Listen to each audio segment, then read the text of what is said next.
I'm MTGBudgetBrew and welcome to today's stream.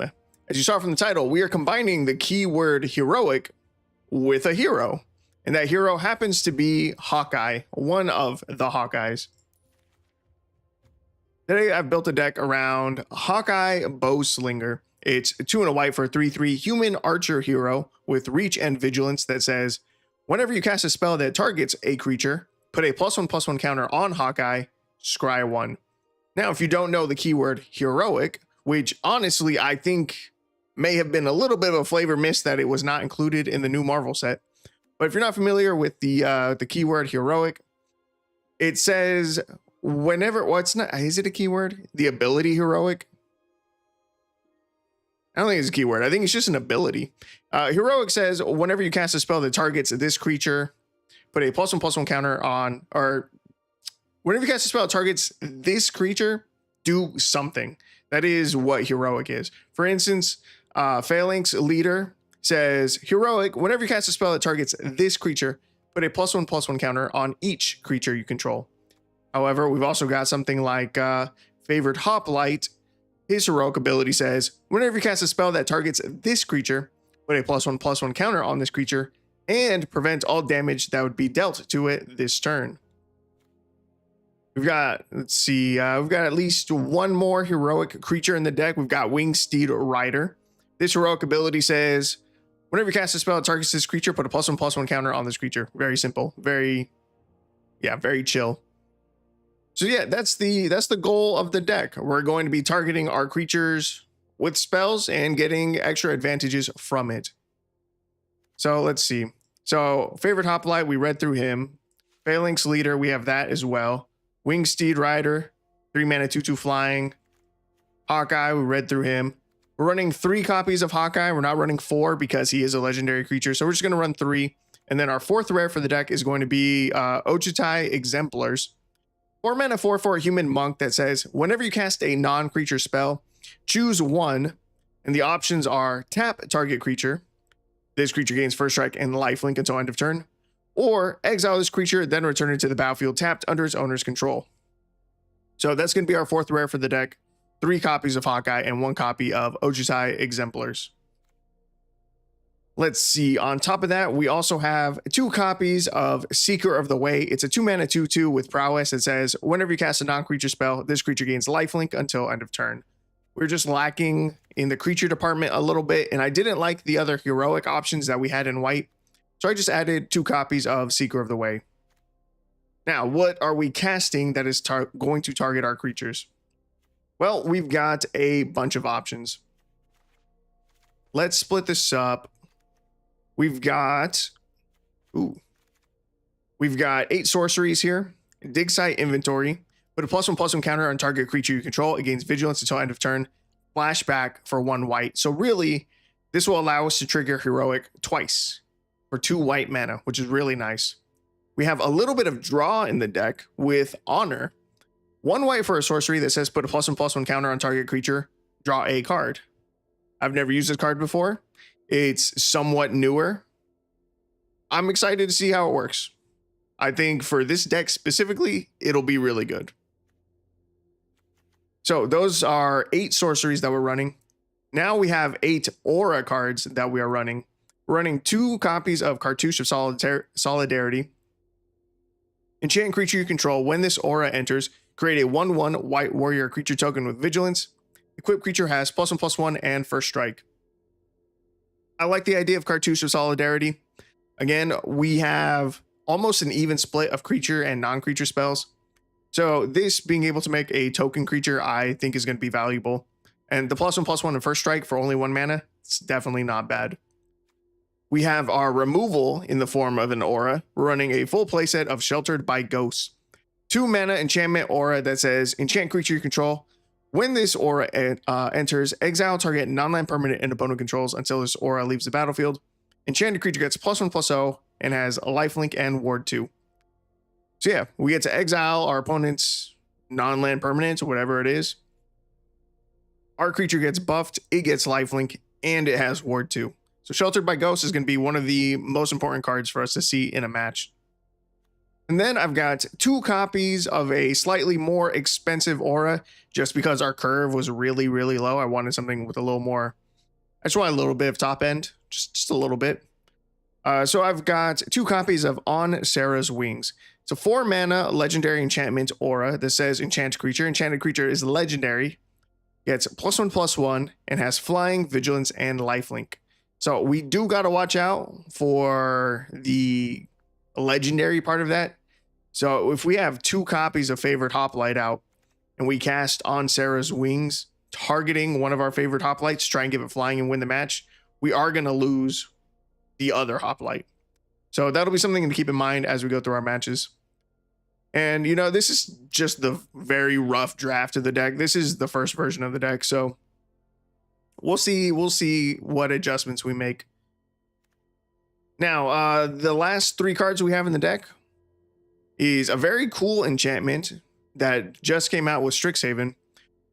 Graduation Day. It is 1 white for an enchantment that says repartee. Whenever you cast an instant or sorcery spell that targets a creature, put a +1/+1 counter on target creature you control. We do only have 8. I say only 8. We have 8 sorcery spells in our deck. And again, Dig Site Inventory has flashback, so it's almost like we have 12. So we're running 2 copies of Graduation Day. I'm just going to try it out. Doesn't sound bad to me. That's it. It doesn't sound bad to me. So we're going to test that out. And then we have a single copy of Restoration Magic. I wanted an instant to give hexproof and indestructible to hexproof or indestructible to one of our creatures for 1 white. Restoration Magic can do that, but it's got a lot of other options attached to it as well. So if you pay 1 white and 0 additional mana, target permanent gains hexproof and indestructible until end of turn, which is good. You can choose to pay 1 additional mana, and then target permanent gains hexproof and indestructible until end of turn. You gain 3 life. Or you can pay 5 total mana, so that permanents you control gain hexproof and indestructible until end of turn. You gain 6 life. So that could help protect our board against a board wipe. It is rather costly though, 5 mana. So that's a lot of mana that we'd have to hold up in response to what we assume is an incoming board wipe. Yeah, so more than likely we're going to end up just casting it for 1 white. And then for our mana base, we're running 21 plains and 2 copies of Chefette Dunes. Chefette Dunes you can pay for, tap Sack of Desert, which it is. So that way creatures you control get +1/+1 until end of turn, activate only as a sorcery. I'm just a big fan of Chefette Dunes. I like running creature heavy decks. Chefette Dunes buffs our guys. It's good. So yeah, that is the deck. So let's give it a shot. Let's see how it feels. See what adjustments we need to make.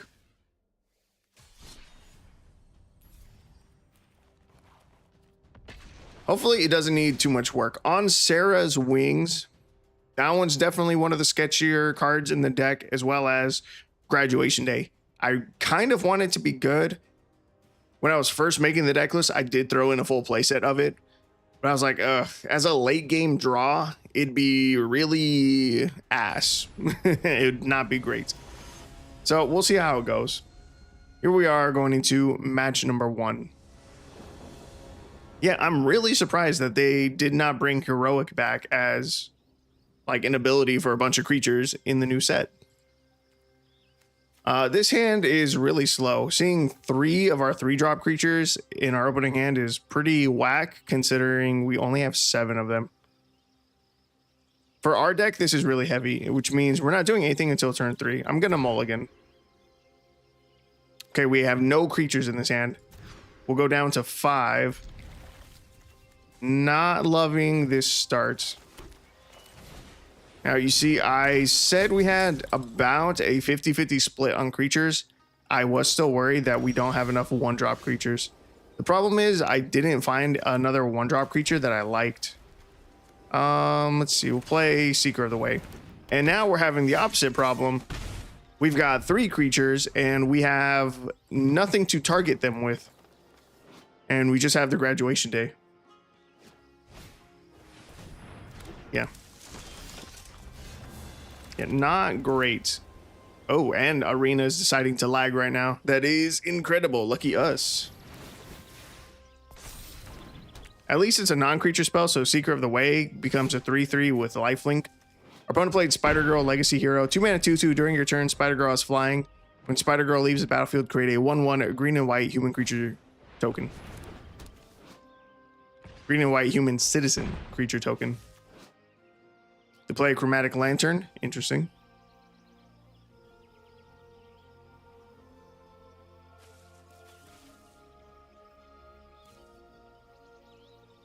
And now we wait. What are we waiting on? I don't know. They have 1 mana available. Okay. Here, now we're talking. We just drew the Honor. This can put a +1/+1 counter on target creature. We draw a card. We're going to target the Favored Hoplite. When we cast that, it'll trigger Graduation Day. We'll put a +1/+1 counter on Seeker of the Way. Favorite Hoplite's going to put a +1/+1 counter on himself. We can go to combat swinging for 7 damage. 4 of that's lifelink. We go up to 25. We set our opponent down to 9. That wasn't bad. We drew into our 4th land, which is kind of nice. It'll allow us to get down the Ojutai Exemplars. And this card can just win us a game. While this is down, again, when you cast a non-creature spell, we get to choose one, and one of the options is tap target creature. So we can tap down his blockers, and that's like super relevant. We could try to set up a flyer. He does have a spider with reach. See, the second part of the saga says, put a +1/+1 counter on target creature you control. It becomes a legendary spider hero. So that can make that into a 3/2. Do I set up the exemplars? I think so. We set up the exemplars. I could swing in right now. I'll say no attacks. If we top deck dig site inventory, we just win the game, I think. I can't do the math for all the damage we'll have on board. He's making a 3/3. Never mind. He's got too many creatures on the board now. I was gonna say we could tap down 2 of his creatures and then we'd be in a pretty good spot to present lethal. But now it's just not enough. Play Winged Steed Rider. Do I want to tap down one of his creatures? He did swing the Spider Girl, which is kind of nice. He has a radioactive spider. This has a death touch. Sure, let's swing. We're gonna cast the cartouche. We will target Ojutai Exemplars. We'll target that. We will tap the radioactive spider. Seeker of the Way will get bigger.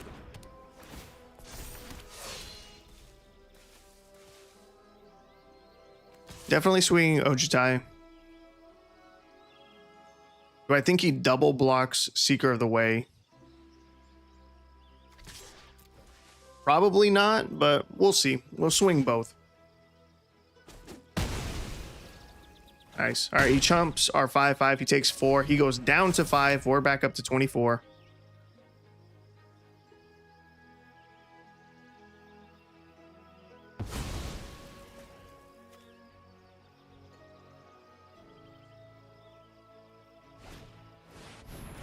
Yeah, see, right now, I'm thinking the deck... Oh, Spider UK. At the beginning of your end step, if 2 or more creatures enter the battlefield under your control this turn, you draw a card and gain 2 life. Why did he just swing out against us? We can just say no blocks. Dig site inventory. This would win us the game. Okay. Well, we won game 1.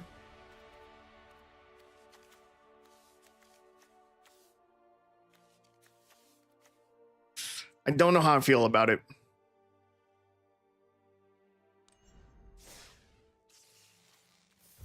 I think the split between the auras and sorceries feels awkward because of Graduation Day. I feel like it should be one or the other. Well, I don't know, man. I wish we had a good 1-drop creature. I don't think there's any 1-drop creatures that have prowess. Not in white. No. Just 2 drops.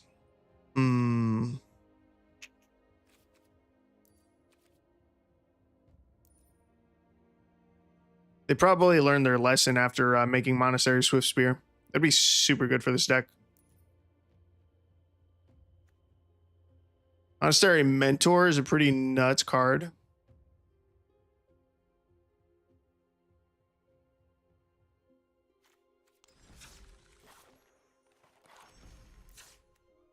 I really wish we had another good 1-drop creature, but I don't know. Let's see. What would be a good 1-drop creature? Clever Lumimancer, actually. Clever Lumimancer is sick. If I want to include Clever Lumimancer, we could just cut the 2 graduation days, cut the 2 on Sarah's wings. We cut out 4 non-creature spells, we go down to 15, and we increase our creatures up to 22. That's probably better. Where'd she go? Where'd she go? Clever Lumimancer.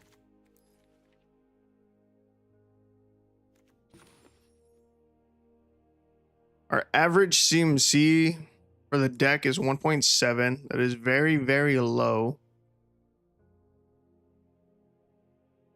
Trying to debate about whether or not I want to cut down on even more lands to fit in more non-creature spells. Because we have Dig Site Inventory in the deck, and the idea of adding 2 more copies of it sounds really good. And we could. Because Dig Site Inventory was a retrain of Homestead Courage. Literally the exact same card, but with a different name. So we could add in 2 copies of Homestead Courage. Let's see, Clever Lumimancer says, whenever you cast or copy an instant sorcery spell, creature gets +2/+2 until end of turn. We just added 4 more creatures into the deck. Maybe I cut the Cartouche of Solidarity. We can cut the cartouches. Sheltered by Ghost is still the best removal spell that we could be running. And then I could add in the 2 copies of Homestead Courage.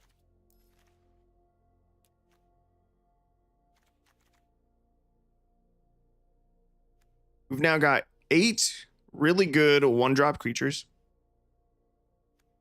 10 ways to buff it for 1 mana. 1 way to protect our creature for 2 drops. We have 6 good 2 drops.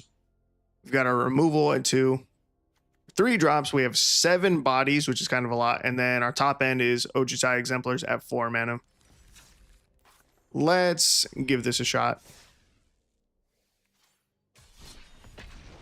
I would say there's even debate right now with just how low our curve is that maybe we go down to 22 lands and add in a second copy of Restoration Magic, I think is the white magic spell. We could add a second copy of that. Because we're going to be pretty all in on like our Clever Lumimancer if we get it. See, we're going first. No creature in our opening hand. Feels bad. We will mulligan.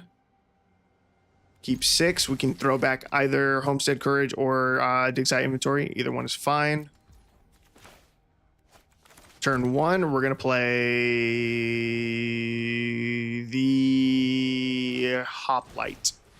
I don't think it actually matters which one we play first. But Hoplite has 1 more toughness. It's maybe slightly harder to kill is what I was thinking. Yeah, red's pretty good about dealing 2 points of damage, so that did not matter. Did not matter at all. We'll get down to Clever Lumimancer and pass. Could use land number 3 to play Wing Steed Rider. We do not hit it. Feels bad. Our opponent also did not play a creature, so there's no need to use the Sheltered by Ghosts. We'll just make Clever Lumimancer really, really big. Swinging for 6, set our opponent down to 14. Would like the land. I would like that 3rd land. I want to cast the Winged Steed Rider.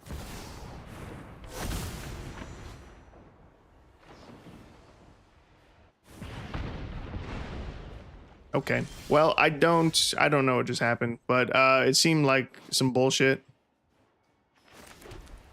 Some alchemy bullshit.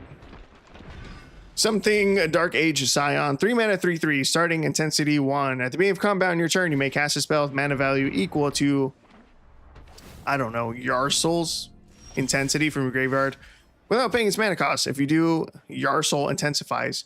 It does not even exile the thing that's in the graveyard. So that's some fucking bullshit is what that is. We will cast Sheltered by Ghost, targeting our Winged Steed Rider. It will get a +1/+1 counter. We exile Yarsel.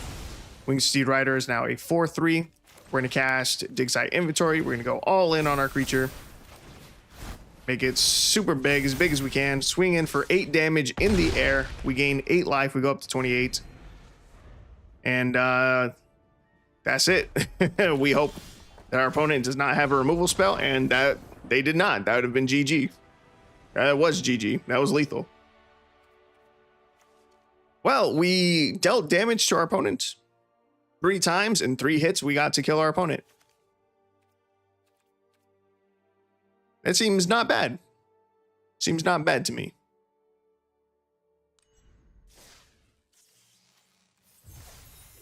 And we mulligan down to 5 cards that match. We did get to go first, but we did have to mulligan down to 5.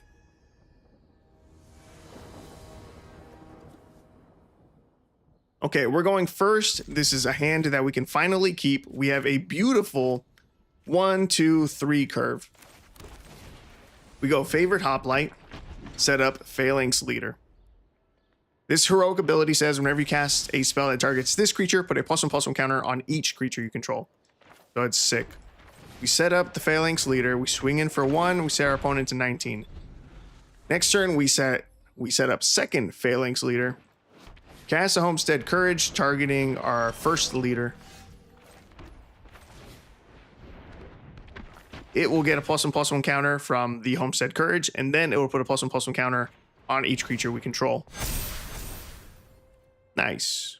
Our opponent played a Fuel Tank Feaster. Unfortunately, our favorite Hoplite was not big enough to get through it, but we do get to connect for 3 damage. Next turn, we get to set up Winged Steed Rider and then cast the second Homestead Courage. Opponent played Monster Manual, which is pretty terrifying. Ooh, we did top deck Hawkeye. We finally get to see him in action. So 3 mana, 3/3, Reach Vigilance. Whenever you cast a spell that targets a creature, put a +1/+1 counter on Hawkeye, scry 1. Yeah, we definitely play Hawkeye instead of the Winged Steed Rider. We target our Phalanx Leader. We'll target the other one. Hawkeye triggers. I don't need another land. We'll get rid of that. We got the Scry. We get to put a +1/+1 counter on all of our creatures. We swing in for 11. We set our opponent down to 5.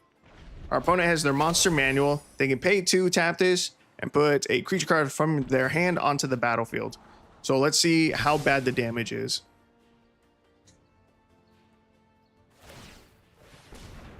Can we make it through?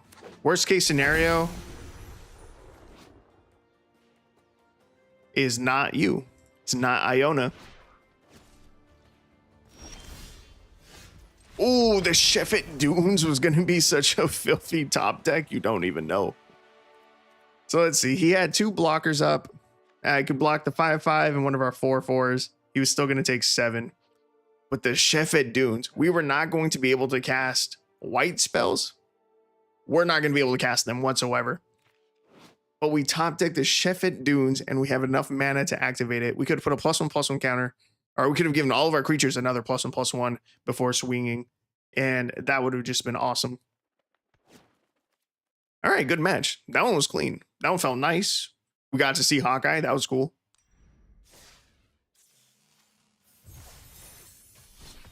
Hell yeah.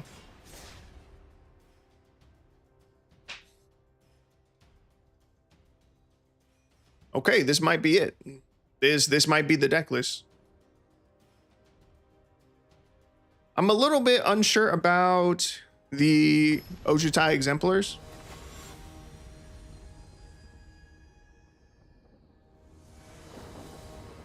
Just a little bit. I don't know how they are as our top end, really.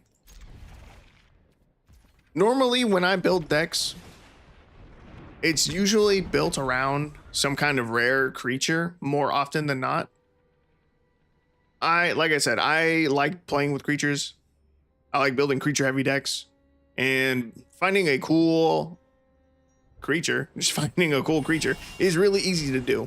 Finding a win con that is an instant or sorcery, usually harder. Enchantments, So I usually don't spend too much time checking out like really powerful instants and sorceries. But maybe there's something else that we could play in place of Ojutai. Maybe there is a really good instant or sorcery that targets creatures, that would target like multiple creatures on our board. That would just be a better top end than Ojutai. Now, this isn't bad if we have a slower start or something. Or if the game's going on a little bit longer, we cast this on 4, or maybe cast it on 5, and then pair it with a 1-drop. Man, we are not finding any of our buff spells. Our opponent has double white mana available. We're gonna swing in for 4. We're just gonna end the turn. They could board wipe here. They now have 5 mana. They board wipe because they're fucking lame and boring and they don't know how to play for the board. We're going to crack this clue token. Well, and we're going to play Ojutai Exemplars. Well, this is it. We're going to see how well Ojutai does. This is going to be a longer match. If our opponent would play a fucking creature, that'd be great. And we'd be in a great spot because then we could cast Sheltered by Ghosts. But if they're going to sit here and do nothing all game, oh, that is an enchantment. We don't have interaction for that. Let's see. We have Homestead Courage here. Ojutai Exemplar's abilities don't really help us right now. First Strike and Lifelink is not super relevant. They said, beginning of your upkeep, create a 1/1 colorless spirit creature token for each shrine you control. He only has 1 right now. I could just set up Winged Steed Rider or the Phalanx Leader. Next turn we have 4 mana. We go Winged Steed Rider here. We swing in for 4. Next turn what we can do is play the Phalanx Leader and cast Homestead Courage and flash it back. And that'll use up all 4 of our mana. Or we could go Leader plus Sheltered by Ghost, get rid of this 1/1 blocker. Actually, do we have lethal? When does this trigger? At the beginning of your upkeep, Hunden of Infinite Rage deals damage to any target equal to the number of shrines you control. He's got 3 mana right now. If we have both of our creatures still, I think we win. Plays a Gideon of the Trials. Don't be a removal. I think this is just game. We go Sheltered by Ghost. We target Winged Steed Rider. Let's give you First Strike and Lifelink. We exile the token. And that's just lethal. Swing in for 8. Okay. We got there. We got there. Also, I forgot that Sheltered by Ghosts says non-land permanent. It's kind of really relevant. We could have cast this last turn and exiled his Honden of Life's Web, but I'm stupid and this card is also stupid. This card is insane. I thought it could only target creatures. That is so insane that it can target non-land permanents. And I know, I read the card like 15 minutes ago. Still, that's crazy. It's so powerful. God, look at this. Do you see that completion rate? That is 99.9. I am missing 1 single copy of a card from the Marvel superhero set. Learning experience, it is. It definitely is. Hi and welcome. Let's go to my profile. Let's see what the 1 card is that I am missing. See, set collection right here. It's not a mythic, which surprises me. We're missing 1 colorless card. Let's take a peek. Let's see what the 1 colorless card from Marvel Superheroes is that I am missing.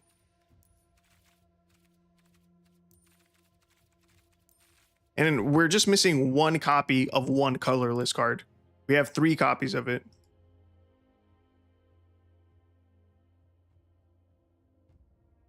The game is lying to me. This shows that we have all 4 copies available for all of the colorless cards. I should have the set 100%ed. I keep clicking on the wrong thing. Set collection. Common completed, uncommon completed, rare completed, mythic completed. Oh wait, yeah, that's 100%. That's every rarity. White, blue, black, red, green completed. But for some reason it says I'm missing one colorless card.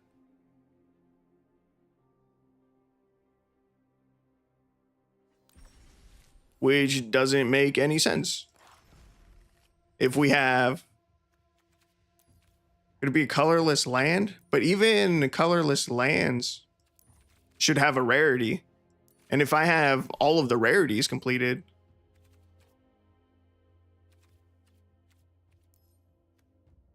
yeah, that's it. These are all the lands from Marvel Superheroes.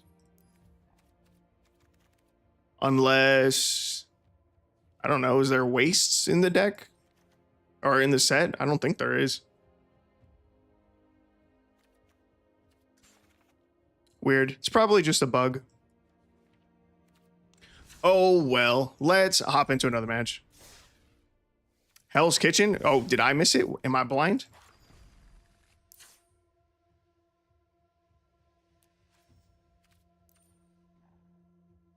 Oh my god, you found it. That is exactly it. Nice find. I don't know why it said our commons were completed then, though. But that's it. There we go. Because, yeah, it definitely said common completed up here. And that land is a common. How does that make sense? Sick. Of all the sets that I have completed, I would not... Maybe it doesn't count lands among the rarities. Oh, maybe not. Apparently that might be the case. But yeah, of all the sets for me to get 100%ed, I definitely would not have expected Marvel to be one of them. That's just how much draft I was playing. I was playing so much draft that we got it done. The only other 2 sets I have on 100%ed are Dominaria United and Phyrexia. All will be 1. Interesting. All right, let's hop into another match. Let's see. Right now, we're what, like 2-1 or 3-1? I will pull up my Untapped. We'll check our stats real quick. For my budget decks, the goal is normally just to get 10 wins while maintaining a positive win rate.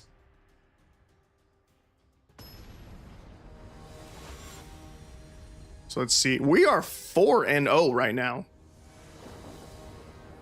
That's a pretty fire start. Oh, you know what? That makes sense. We played the first game and then immediately made changes to the deck. We added the Clever Lumimancers and 2 copies of Homestead Courage. And from there, we went 3-0. Hell yeah. All right, we are going first. We have a nice 1-2-3 curve with creatures, but we do not have any of our buff spells. Assuming we draw into 1, okay, didn't matter. Didn't matter, won the game anyway. I was gonna say, this should be fine. A nice 1-2-3 curve, and then, I mean, that would give us like 3 more draws to try and find one of our buff spells, at which point our board can just go crazy. Didn't matter though. Don't know what happened to our opponent. Maybe their pizza just got here. Maybe they queued up with the wrong deck. I've definitely queued up with the wrong deck many times. Many times before and just conceded immediately. Maybe their dog just shit on the carpet. Who knows? Could have been anything. Or maybe they recognized my name. They were scared. They're like, oh my God, MTGBudgetBrew? Absolutely not. Like, I don't want to end up in a YouTube video where he's clapping my cheeks. I'm out of here. Gone immediately. All right, let's see. This opening hand seems pretty fire. We got turn 1 favorite hoplite. Assuming our opponent plays anything next turn or during their first turn, We can get rid of it with Sheltered by Ghost. We'll buff our favorite Hoplite. It'll get Ward. We'll be chilling. After that, on turn 3, we'll play the Wingsteed Rider. Play anything, Joshua. Joshua, pack leader. Play anything. Be mono red goblins. Play a goblin for me. You guys always have 1-drops. Better yet, be elves. Play an elvish mystic for me. That's a forest. It's not an elf. That was close. What's up, Fit Streamer? How am I? I'm great. I'm chilling. The deck is doing phenomenal right now. We're 4-0. So it's a pretty good start. No, 5-0. 5-0 already. All right, our opponent did play something, which is awesome. I love them for listening. We're going to cast Sheltered by Ghost. We're going to exile the Chemosymbic Might. We're going to swing in for 3 damage. We'll gain 3 life. This Might's a 1/1. It says, whenever this creature becomes tapped, another target creature you control gets +X/+X until end of turn, where X is this creature's power. But I'm glad that you are also doing good. Yeah, I'm chilling. How did you see your chat? Oh, I have my OBS pulled up on my other monitor. You guys want to see yourself? Oh, it's not going to work. Wait, did that work? I don't know. Probably not. I probably have the setting on so that OBS doesn't show in itself.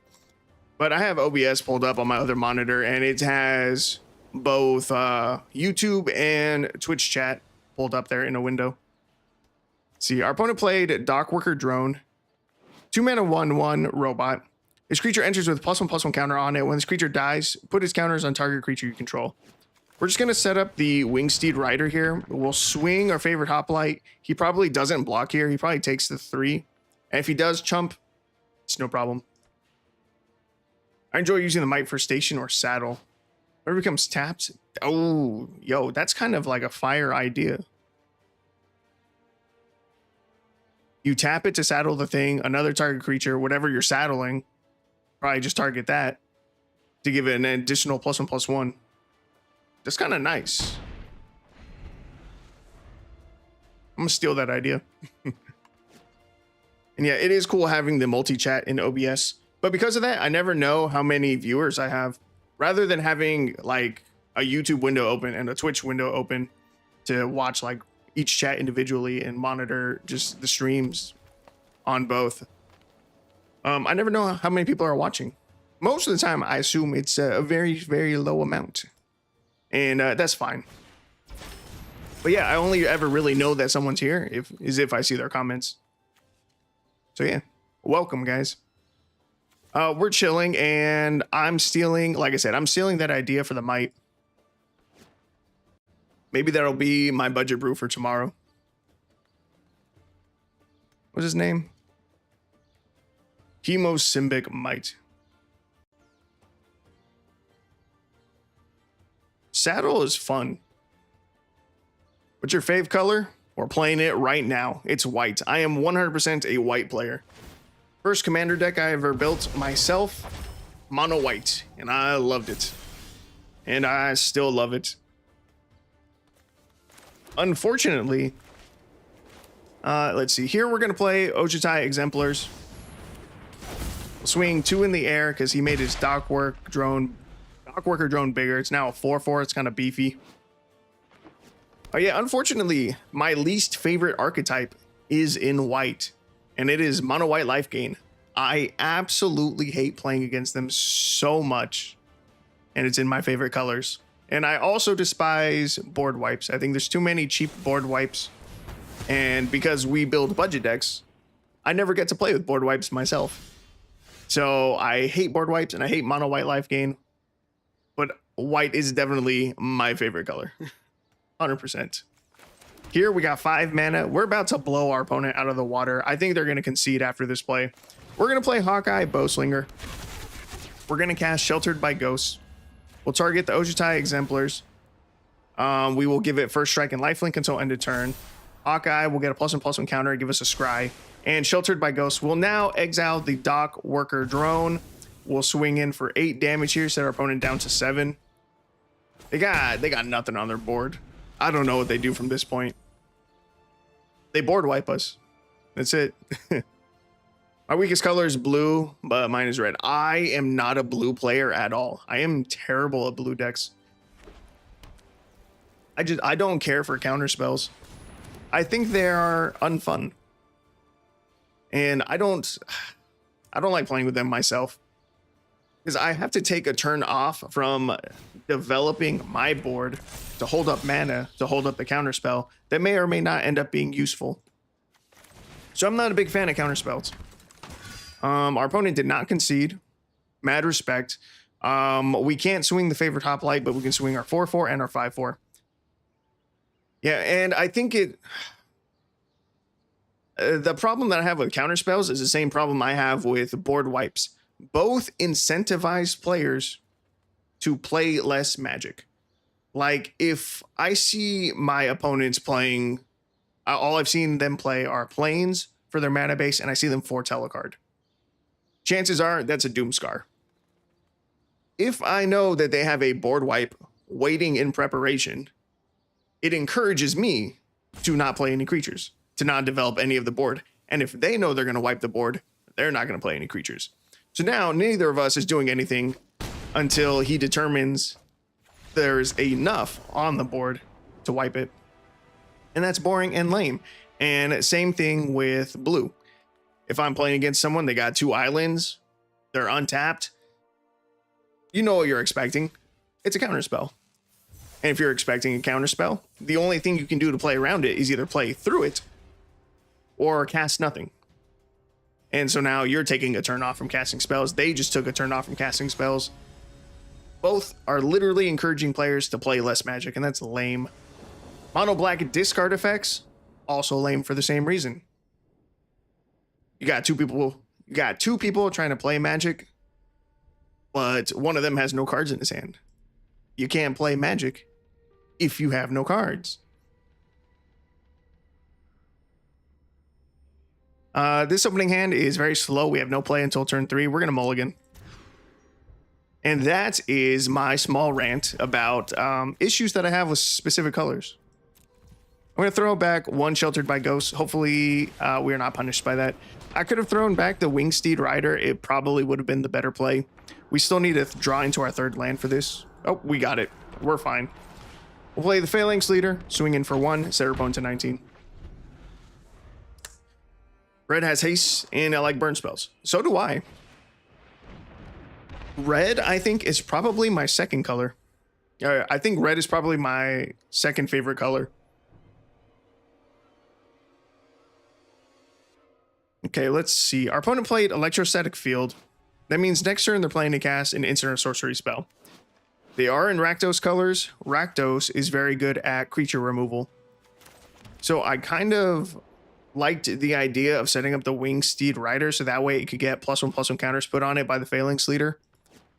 But I'm kind of expecting a removal spell to come out of our opponent next turn. So I'm going to cast Sheltered by Ghosts onto the Phalanx Leader so that way it gets Ward 2. That'll put a +1/+1 counter on both of our creatures. We exile their wall, so now we can get through it, which is nice. We're going to cast Honor, targeting Phalanx Leader. It'll get a +1/+1 counter, then put a +1/+1 counter on it and Favorite Hoplite. And we'll get to draw a card. We find another Honor. That's pretty sick. Swing in for 8, set our opponent down to 11. The Chainsaw is funny to play. I heard that that card was a menace in Standard. There's the removal spell that I was expecting our opponent to play. They cast Breathe Your Last. 3 mana, destroy target creature or planeswalker. You gain 1 life for each of its colors. Here, I'm just going to set up a Wingsteed Rider, and I want to note that our opponent missed a land drop, and then we just missed a land drop. Swing in for 5, we set our opponent down to 7. Because they missed a land drop, I'm sure they don't have enough mana to pay for the Ward 2 to kill the Phalanx Leader. Oh, they have it now, though. Which is unfortunate. They have Fell for 2 mana, and it's enough to pay the Ward 2. Let's see from here. We're definitely going to cast Honor this turn, regardless. So we'll start with this. We'll put a +1/+1 counter on Wingsteed Rider. Trigger itself becomes a 4/4. We get to draw an additional card. We have 3 mana. I think we just set up the second flyer. Swing in for 4, set our opponent down to 3. Really, really close. Oh, our opponent said good game. That's it. That's it. We got there. Wasn't even worried. Thank you for talking to me. Dude, of course. Thank you for talking to me. But yeah, I heard Chainsaw was real rough in Standard. I don't play Standard. I play Historic because we have access to a lot more good common and uncommon cards, which makes building budget decks easier. Yeah. Yeah, so I've never built a deck with Chainsaw. I wish people could do Commander in Arena. I swear that it is coming. It has to be in the works. And something that I think is a good indication that they are working on bringing Commander into Arena is the fact that more recently, I mean like within the past 4 or 5 sets, they have started adding Commander cards to Arena. Like, I'll cancel. We'll hop out of this match real quick. For instance, we just got Marvel, right? See, let's go to decks. I'm opening up Heroic Hawkeye. When you click here, you can see that we got Marvel Superheroes, but also we got the Marvel Superheroes Commander set. With Strixhaven, we got Secrets of Strixhaven Commander. TMNT got Commander set. But if you scroll further back down, none of these other sets, none of their Commander sets were released alongside of it. We did not get the Commander cards from these other sets. Starting with TMNT, it looks like they've started adding them. That, I think, is a very good sign that we're going to be getting. I think it's a very good sign that they're working on bringing Commander to Arena. And in fact, there was some set that we had gotten. Let's see. It's one of these weird sets, like Multiverse Legends. It was probably Multiverse Legends, actually. I think this is the one that brought a lot of good Commander cards, like literal just commanders to Arena. No, it wasn't this one. What? Oh, man. I'm trying to think of a really popular Commander card that they brought. Thrasios, right? We got Thrasios. Oh, Thrasios got reprinted in Final Fantasy. I thought he got added in from a different set. Anyway, that's it. I think it's a really good sign. And obviously, Commander is the most popular Magic format. They've got to be working on it. It's got to be rough, though. It's got to be hard to program it, I'm sure. It sucks you can't Commander set in Standard. That is a bummer. There are a lot of really cool cards that came out with the Marvel Superheroes Commander set. In fact, Hawkeye is one of the Commander cards. So yeah, he is not legal in Standard, but we get to play him, which is another reason why Historic is better. Actually, that's the same reason. We have a larger card pool. That's why I enjoy playing Historic. See, you play exclusively Hearst Nevermore. You exclusively play Commander. And exclusively 5-color Wooburg decks. That is insane. You just bought a Marvel box and got the T'Challa's Protection and the Mind Stone in my first 2 packs. Mind Stone's huge. That's hype. I didn't even know about T'Challa's Protection being a card. Sounds dope. Is it the same as Teferi's Protection, or is it its own card? Does it have its own effect? No, it's Teferi's Protection. God, I'm so big-brained. I knew it. But that's a really good card to have. We're playing against a mill deck. Our opponent just played a Mesmeric Orb. See, for turn 2, we're going to set up... we could start pushing for damage already. We could set up Clever Lumimancer here and then cast Dig Site Inventory. Oh, you know what? We can just get rid of the orb. I keep forgetting that Sheltered by Ghosts says exile target non-land permanent. Yeah.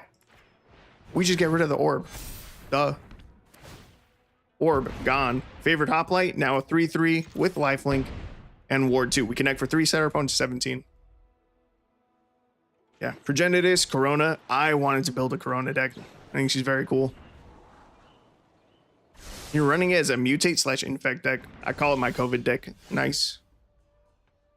Let's see. We have 3 mana here. I'm going to set up Seeker of the Way and Clever Lumimancer. We'll swing in for another 3, set our opponent down to 14. We'll just try to go wide. If he has an answer for a favorite Hoplite, maybe he has like a bounce effect or something. No, we just plays a Brewvac. Then yeah, we just go wide. And in fact, him setting up Brewvac just as a blocker, it's better that we are going wider. See, we can cast 2 copies of Dig Site Inventory here. I can make favorite Hoplite big enough to swing through Brewvac. We'll probably start there. Seeker of the Way is going to get bigger from Prowess. That'll become a 4/4 when we cast it. We target Clever Lumimancer with the second Dig Site Inventory. All of our creatures are now big enough to swing through Brewvac. I don't know if he wants to block, but he has to not die. Or he takes it and we just win the game. Easy day. Bro, we are fucking killing it right now. I think we're still undefeated. We are undefeated. We are 8-0 right now. Look at that. That's disgusting. 8-0. This game was free because our opponent conceded immediately, but we've just been cooking our opponents. Most of these games have lasted 3 minutes or less, just because we're pressuring out our opponent that quickly. That's nuts. Let's see. You said, I want to play Warhammer and MTGA. I fucking loved the Warhammer precons. I bought all 4 of them. Fucking awesome. They were great. I ended up having to sell a bunch of my cards, which is a bummer. So I no longer have those precons, but they were great. The mono black one, I was a big fan of it. The red, blue, and black one, the Grixis one, was not great. They're so expensive right now. They're very expensive. Yes, and I'm very sad that I had to sell the ones that I had. I did not like the Grixis one. I think it was Abaddon. I didn't like him. My second favorite one would have been the Esper one. Can't remember the name of the commander. Third would have been the Tyranids, and then yeah, last would have been it was Abaddon, right? Wasn't it Abaddon the Defiler? Is that his name?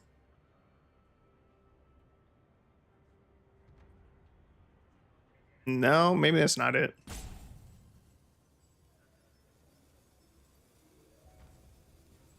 What the hell was his name?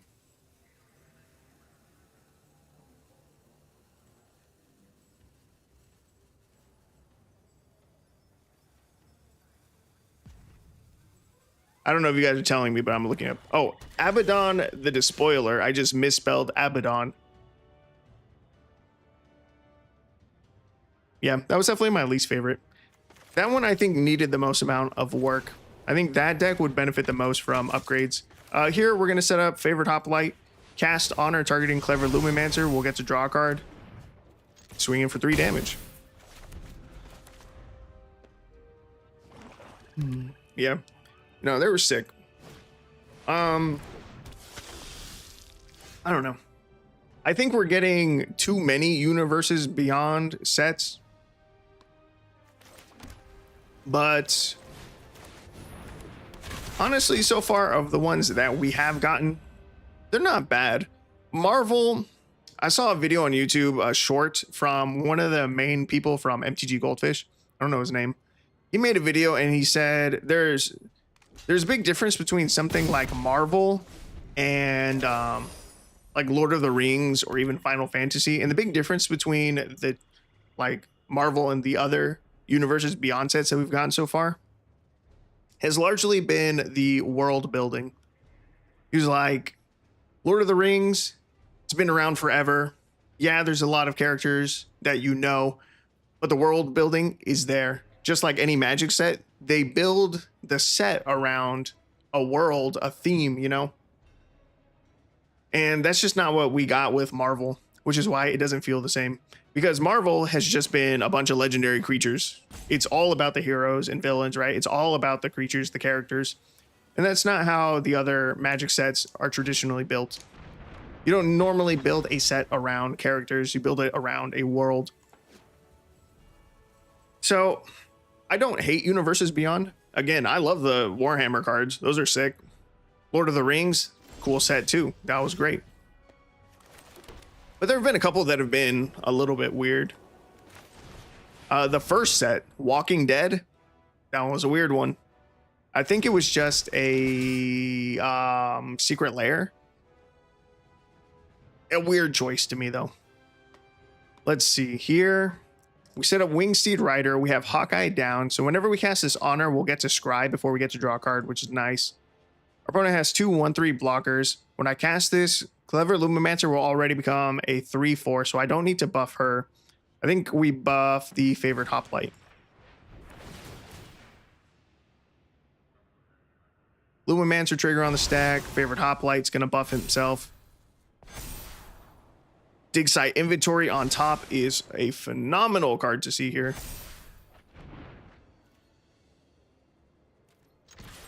We get a swing in. Our opponent has 1 black mana up. They could have a combat trick here. It's unlikely for black, but they could. They're going to chump our Hawkeye with Leering Onlooker. I don't know what this card does. 2 mana, 1/3 flying. Pay 4. Exile this card from your graveyard. Create 2 tapped 1/1 black back creature tokens with flying. I kind of like that card. It's kind of a cool card. TMNT was definitely a weird one. Do I have a Discord? Technically, I do. The weirdest one is SpongeBob's Secret Lair. That one was lazy. That one was extremely lazy. And yeah, I think we're just getting a little bit too much Marvel, is my biggest complaint with Marvel. I do. Let's see. Let me pull up my Discord. I can't say it's very active or that I'm very active on it, though. Well, let's see. I don't even know how to share it. Let's see. There's got to be a link for it, right? User settings. That's not what I'm looking for.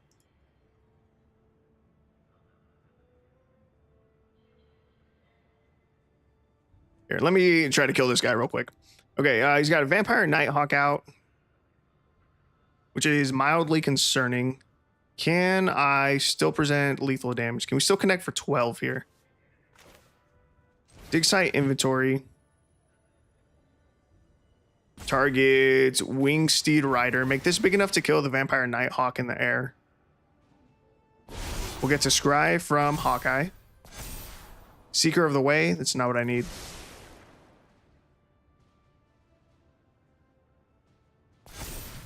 Rider becomes a 4/4.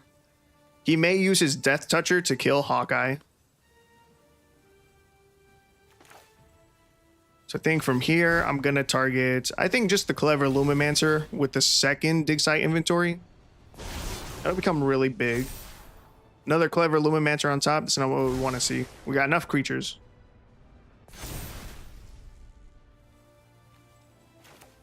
We'll drop a Seeker of the Way.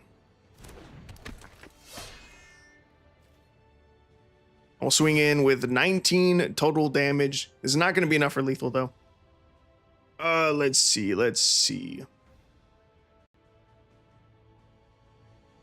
Oh, there we go.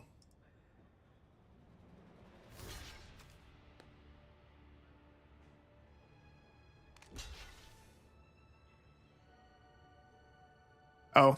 If you have no one go on it, then never mind. Yeah, that's fair, dude. That's fair. See, I think the first official one wasn't even Universes Beyond. It was an official set, but it had the kaijus in it. Ikoria, Godzilla, Mothra. That's a good point. Ikoria did have all of the Godzilla cards. That, I think, was also a secret lair. I'm pretty sure it was a secret lair. At least for the lands. There were Godzilla lands that came out. Godzilla full art lands.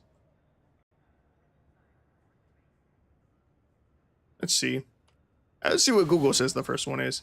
MTG first. Time to pay your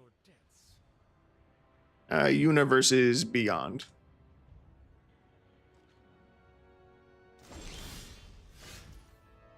Google says the first ever Universes Beyond crossover was The Walking Dead, released on October 4th, 2020. When did Godzilla Secret Lair come out? May 2020? Yeah, you're right. The Godzilla stuff would have been first. You bought one? I bought one for one of my friends. He's a big Dino fan. We top deck Sheltered by Ghosts, so now we win the game. Oh, in theory. Our opponent has 2 black mana up. They could have removal for Seeker of the Way. Well, now it has Ward 2, so now their 2 mana is not enough to do anything. Shelter top deck looks like an easy closeout. Easy dub. That's going to be win number 9. But yeah, my friend loves the Dino decks. He had a commander deck for like every legendary dinosaur card. And I'm sure he's still been adding more as they've been releasing more legendary dinosaurs. Yeah, so I bought him the Godzilla ones. Nice. And that is dub number 9. We are super crushing it.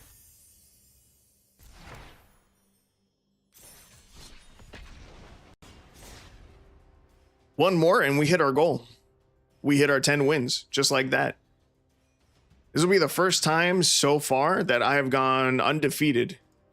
Trying not to jinx myself too much. But if we win this next match, it'll be the first time that I've gone undefeated trying to get my 10 wins with a budget deck. Yeah, at least in recent memory. You had to sell your lands though. I feel that. Again, I sold my whole collection maybe like 9 months, a year ago. Oof. It was okay. It sucked. But it's okay now. I ended up first selling all of my more expensive cards. I sold it to, what's that thing that everyone has? Card Conduit. I see people saying that they're sponsored by Card Conduit on YouTube all the time. Sold my cards to Card Conduit. I sold my 500 most expensive cards. It got me about $2 grand, which wasn't not bad at all. Did that, and then let's see. Yeah, and to do that, I had to like strip out the most expensive cards out of all of my commander precons, all of the commander decks I had, even the old 60 card decks that I had. So like all of my decks got picked through basically. At that point, all I had left was bulk. Everything, I had probably like 3,000 or 4,000 bulk cards left. Damn, we're gonna lose this game. We need to find removal for this Ocelot Pride, and we need to find it like now.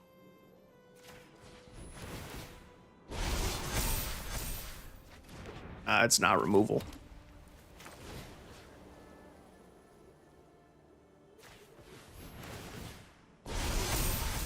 We can make our creatures really big, but we're not going to connect for any damage here.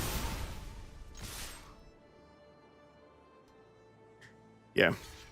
Yeah, Card Conduit. They were cool. Like I said, I sold them my 500 most expensive cards. And like the bottom end of that 500, they were like $2 cards or something. They got me $2 grand. Picked through all of my decks, so they were missing a lot of cards. It's like at that point, I would just ditch my bulk. I just threw it all away. I had to move. So I was in the process of moving. I was like, I'm not going to travel with this 3,000 to 4,000 cards of bulk that I'm never going to use. So I just dumped it and reset my collection basically, which I am okay with. I don't like clutter. I really dislike it. So that gave me a good excuse to reset my collection. Here we could set up Hawkeye, which would be nice for the scries. We could also just set up Wingsteed Rider first. Because this has flying, so hopefully it should be able to connect against our opponent. Say no attacks will end the turn. Next turn we'll play Hawkeye. We'll cast the dig site inventory to try and get the scry. But yeah, they were cool. They were good.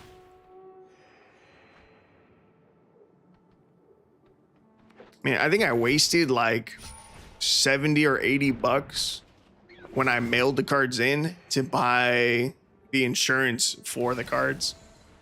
Just for the mail insurance. Oh my. This is dumb. This is why I hate mono white life gain. Do they have black in their deck? Technically, yes, but they're mono white life gain. Ocelot Pride, Hinterland Sanctifier. They're a mono white life gain deck. I don't care what other colors they have. And this is exactly why I hate mono white life gain. It's turn 5, I think, and they're at 47 or 47 life. This is garbage. What did I just cast? I didn't cast the Hawkeye. I was supposed to cast the Hawkeye. We're gonna swing in for 6. Set our opponent to 41, and we're gonna concede. Appreciate the pre-mute. I don't know what that means. All right. Later, Hearse. Fuck. It sucks. We lost because I jinxed us. We're now 9-1. Oh my god. Okay. No wonder. I didn't notice this before. This has definitely been an important factor in our wins. We've been on the play for like all of our matches. We've only been on the draw for 2 matches. That was one of them, which we just lost. That means for like 7 of these games, we were on the play. That has definitely helped out our deck a lot. We have no turn 1 play, which concerns me. I think I'm going to mulligan. I want a 1-drop creature. We don't get the 1-drop creature. We have a 2-drop creature, which is something, I guess. We'll keep 6, throw back a Winged Steed Rider.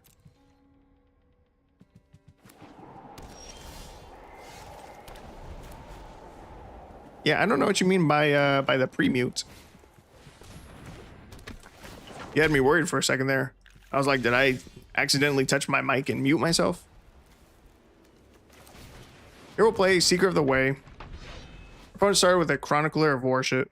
Chronicler of Worship. I was gonna say, so it means you muted the guy before he could emote. Oh, against my opponent. Yes. Yeah, I do that pretty often. I was gonna say our opponent started with a Chronicler. It meant that they were running shrines. What's the most amount of damage we could push through? This one says, pay 1, discard a land or shrine card, deal X damage to target creature or planeswalker or X the number of shrines you control. They will be able to deal 2 damage. If I set up Phalanx Leader here, I can cast Honor, targeting the leader. Leader makes Seeker into a 3/3. It becomes a 4/4 because of prowess. We'll connect for 4, set our opponent down to 17. But it will now be a 3/3 during our opponent's turn. So it's unlikely that they'll be able to set up 2 more shrines and then still pay to use Sanctum of Shattered Heights ability to kill one of our creatures. Okay. Yeah, you do that to players who play annoying decks. Oh, I do. As soon as someone's deck annoys me, muted. If you like turn 1 thought sees me or something, muted immediately, gone. Get out of my face. Play mono white life gain, muted, gone. I don't want to hear from you. All right, our opponent just played Northern Air Temple. 1 black. When it enters, each opponent loses X life and you gain X life or X the number of shrines you control. Ah, he just tried to kill our creature with Sanctum of Shattered Heights.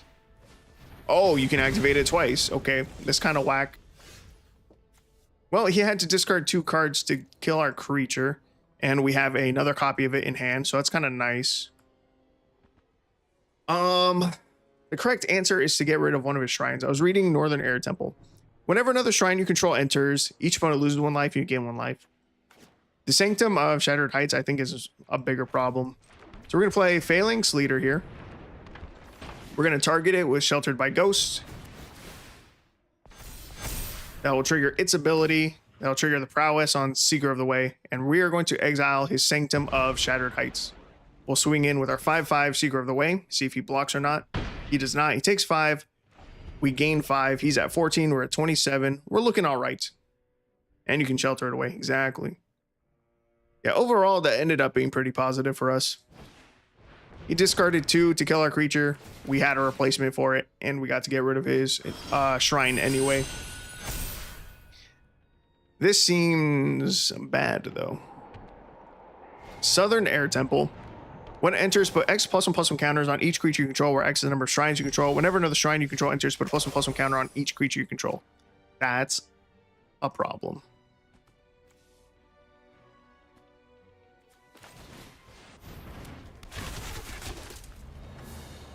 You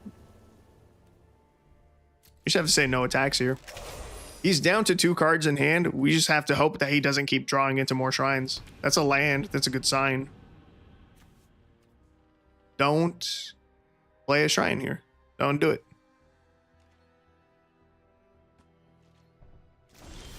He passes without playing a shrine. That's a good sign. We, however, wanted to top deck a buff spell, and we did not. We found another creature. We've only found 1 buff card. Oh, I guess technically 2. Sheltered by Ghosts, plus the Honor. We have to say go. That's it. We desperately want to top deck. Dig Site Inventory. Homestead Courage. Another Sheltered by Ghosts would be pretty good too. Land is not what I listed. Say no tax. Come on. Homestead Courage off the top. He flashes in an Omen of the Sea. I think he gets to scry 2 and draw. Yes. That's bad. I think we're going to lose this match too. Damn, dude. We went 9-0, and I think now we're just going to take a whole bunch of L's. We're going to take multiple L's in a row. Feels bad. I jinxed us. I jinxed us bad, apparently. He's going to sack his Omen of the Sea to scry 2. Also, I didn't note our opponent's deck size. They're playing with like 100+ cards. Another match on the draw. Yeah, we are on the draw. This Sheltered by Ghosts is good. What do I put this on? Can I ignore his shrines, or is that too greedy?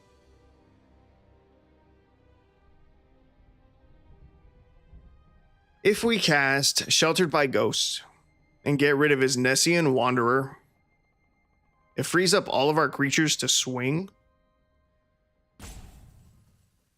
If we put it on, let's say, Wingsteed Rider, that'll be big enough to swing through the Arboreal Grazer in the future, through the air. Hawkeye's going to become a 4/4. So at most, he can block 4 damage. He'll still take 7, 8, 9, 10, 11.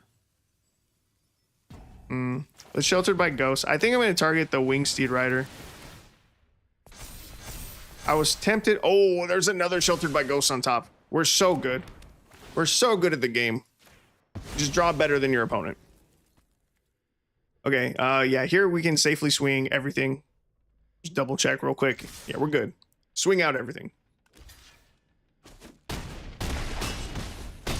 Set our opponent down to 3 life. We're up to 37, which is nuts. And we got there. Didn't doubt it for a second. Wasn't even worried. Easy dub. Easy day. Went 10-1 with the deck. Damn, we're good.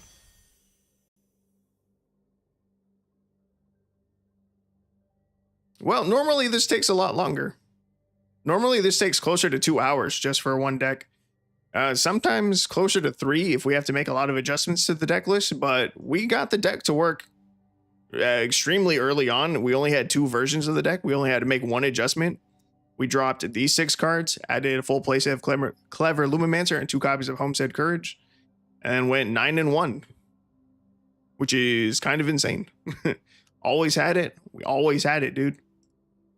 He would have lost his mind if he saw that we had the 3rd Sheltered by Ghosts on top of our library. But yeah, I didn't have anything else planned after making this deck work.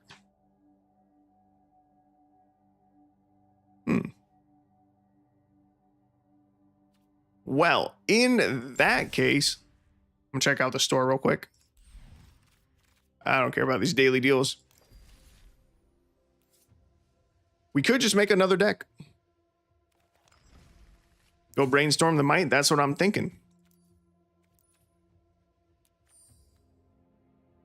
Let's make a saddle deck.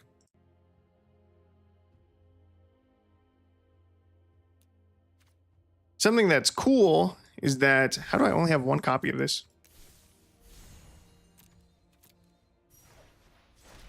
Something that's cool is that there's actually some similar synergy from the Marvel cards. So the might says whenever this creature becomes tapped, another target creature you control gets +X/+X until end of turn, where X is this creature's power. Right? Whenever this creature becomes tapped, there is at least 1 white card from the Marvel set that also says that. Oh no, it's specifically teamwork though? The teamwork cards are good. I was hoping that it was something like Agent Maria Hill. I was hoping it was just whenever she became tapped, but it's specifically when you tap her to use teamwork, which is a bummer, which means we don't get to trigger her ability when we use her to saddle. Teamwork allows us to tap down our might, which is kind of good. Let's see. Let's put in whenever tapped. Let's go with whenever becomes tapped. This Herbalist, it seems not bad. 2 mana, 2/1. Whenever this creature becomes tapped, you gain 1 life and scry 1. Not bad. Scry is good. Man, Agent Maria Hill would have been so good, though. See, I'm seeing a couple options in blue.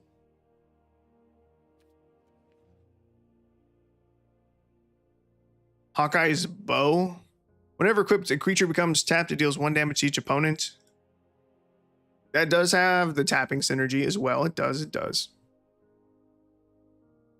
Night Market Lookout. I've used this card in an extremely complicated, I won't say extremely complicated, in like a 4-card combo. The combo itself wasn't complicated. It just had a lot of pieces. And it was not very good, but it did it.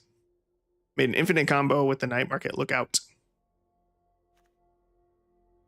Let's see. What about more green? Whenever this creature becomes tapped, exile target card from a graveyard. Put an oil counter on this. This guy has +3/+0 as long as it has 3 or more oil counters. Whenever this creature becomes tapped, look at the top card of your library. If it's a land card, you may reveal it, put it into your hand. If you don't put that card into your hand, you may put it into your graveyard. Traveling Botanist seems pretty good.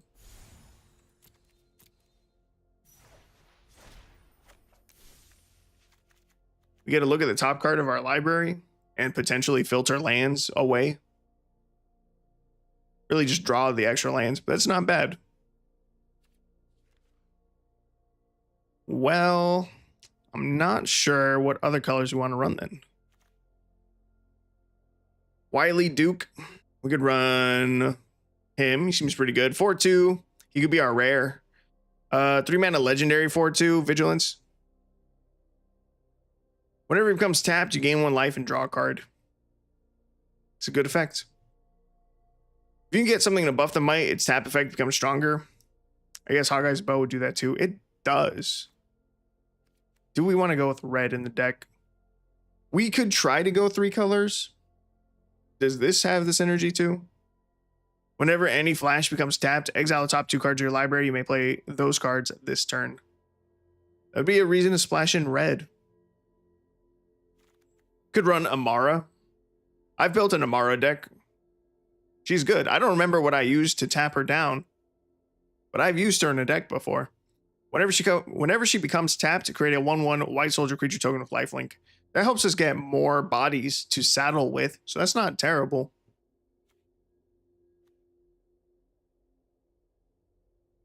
Ooh, the Tusker is a straight upgrade to the white cards that we just saw. This is a 2-mana 2/1. Whenever it becomes tapped, gain 1 life and scry. There was a better version of this printed over here with Compassionate Healer, which is a 2-mana 2/2. Whenever it becomes tapped, you gain a life and scry 1. Went from 2/1 to 2/2 to a 2/3 with the exact same ability, same mana cost. In fact, this has a more flexible mana cost. All right, Tusker's going in. Wakandan Tusker, easy include. And so far, we can still be mono green or choose a different color other than white to splash into the deck. Okay, you know what? We should probably figure out what saddle creatures we're going to run. I played with the saddle cards when they first came out. I remember them being expensive. Like, I remember the good ones being rares, you know? Like, I know I wanted to build around Seraphic Steed. This one I liked. It's a 2-drop. It's not legendary. 2-mana 2/2 first strike lifelink. Whenever this creature attacks while saddled, to create a 3/3 white angel creature token flying. Saddle 4. Links pulls planes. Let's see.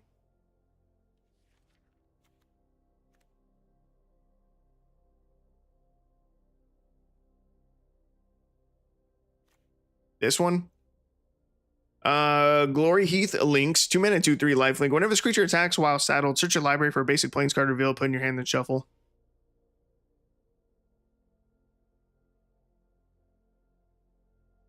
To saddle, tap any number of other creatures you control, total power 2 or more. Okay, that's good. I was worried for a second there that saddle said that your creature didn't.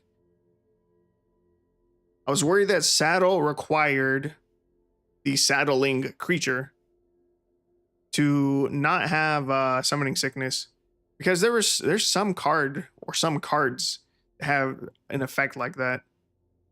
It's probably a different keyword or something, but it required them to not have summoning sickness, and I didn't like that.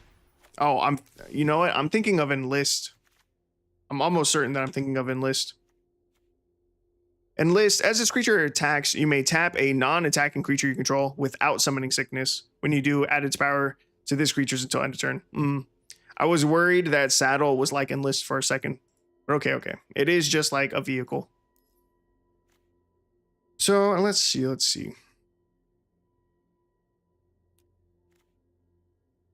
Interface Ace, 2-mana 0/4. This creature saddles, mounts, and crews vehicles using its toughness rather than its power. Whenever this creature becomes tapped during your turn, untap it. This ability triggers only once each turn. Interface Ace, I think this is an easy inclusion. That will allow us to saddle up to saddle 4. This has saddle 4. Unswerving Sloth. 5-mana 5/5. Whenever this creature attacks while saddled, it gains indestructible to end of turn. Untap all creatures you control. Saddle 4. Oh, vehicles would work too. They're fun to dodge board wipes. That's a good point. That's a very good point. I'm liking the idea of the Sloth. Interface Ace into Sloth. Like the idea. Well, let's see about specifically the rares. We got to find one of these rares to build around. And that could tell us what color we need to add to our deck. See, Bulwark Ox, 2-mana 2/2. Whenever this creature attacks while saddled, put a +1/+1 counter on target creature. Sack this creature. Creatures you control with counters on them gain hexproof and indestructible until end of turn. Saddle 1. I like the idea of the Ox, maybe even just as a 1-of to protect against board wipes. I don't hate it. We can sack it at instant speed and for free. It only has a saddle cost of 1, so it's not bad. You could swing with a Sloth and still station or crew vehicles to surprise block. It's true. That is an option. Valor's Flagship. This is a 7-drop, which is kind of insane. 7 mana, 7/7 vehicle. Flying, first strike, lifelink, crew 3 with cycling X, 2, and a white. When you cycle this card, create X 1/1 colorless pilot creature tokens with this token saddles, mounts, and crews vehicles as though its power were 2 greater. Pilots would be a good idea to check out. Crested Sunmare, 5 mana, 5/5 ward 2. I like the ward to protect our rare, and it's a non-legendary. Whenever this creature attacks while saddled, search your library for a non-land permanent card with mana value 3 or less, put it on the battlefield, then shuffle. I like the Sunmare. It is a 5-drop, so I don't know that we'd run a full play set.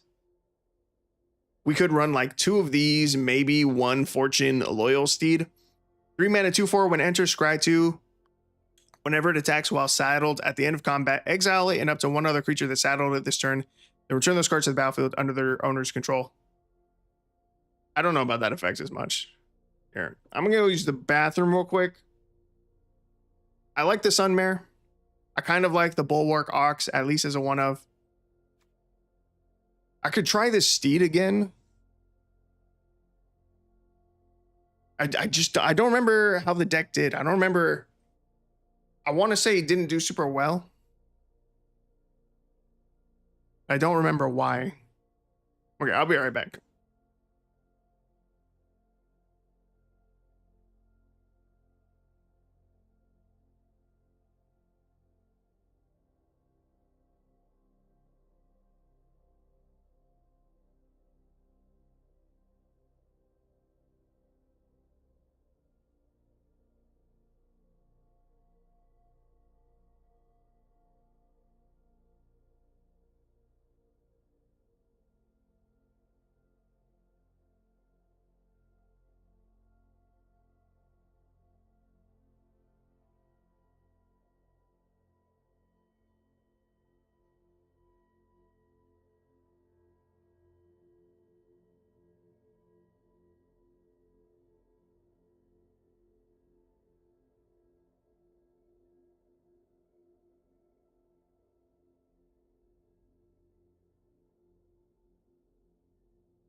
I have an idea.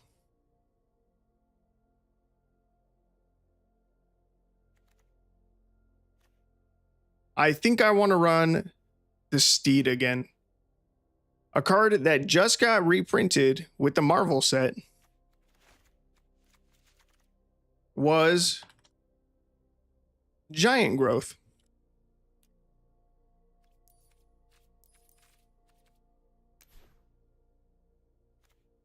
If you buff the Hemosymbic Might with Giant Growth, you give it +3/+3 until end of turn.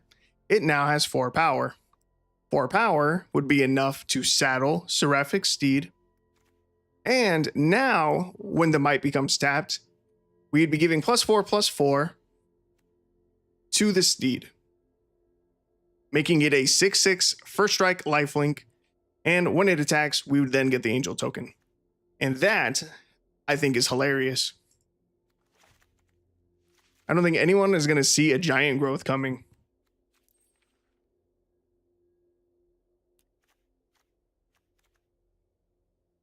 As long as you buff it before the saddle, I've goofed that before. True. Yeah, I think that's the move. I think the saddle 4 creatures are the move. Oh, that's 5.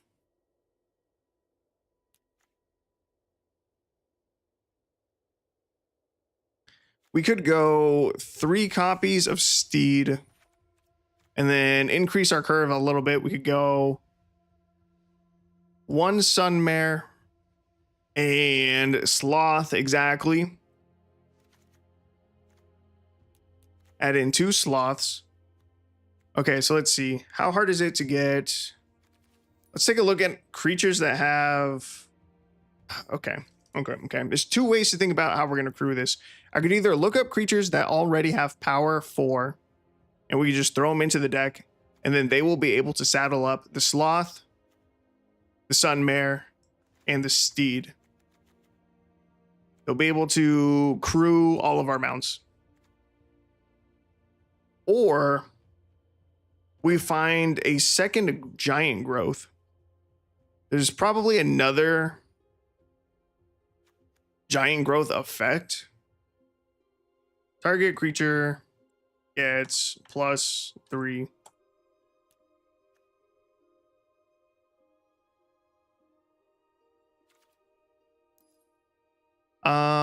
Let's see. +1, +3, +1, +3. These are in 2 mana though. Blitz Ball Shot. How is there not a second giant growth in the game? See, power 2 pilots or enchantments.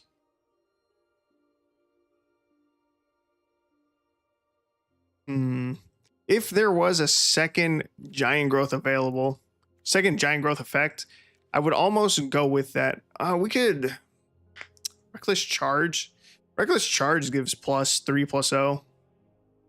Then we'd have to splash in red. I don't like doing 3 colors. Not with budget decks. Our mana base is, it'd have to be really slow. Okay. Now let's take a look at pilots. Dragonfly pilots can crew vehicles as though its power were 2 greater. That's 3. Hot shot mechanic, 3. Yeah, you said pilots with power 2.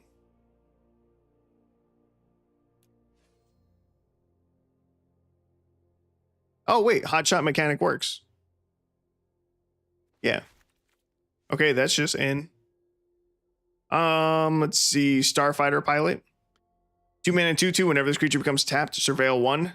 Seems good. No, this one doesn't crew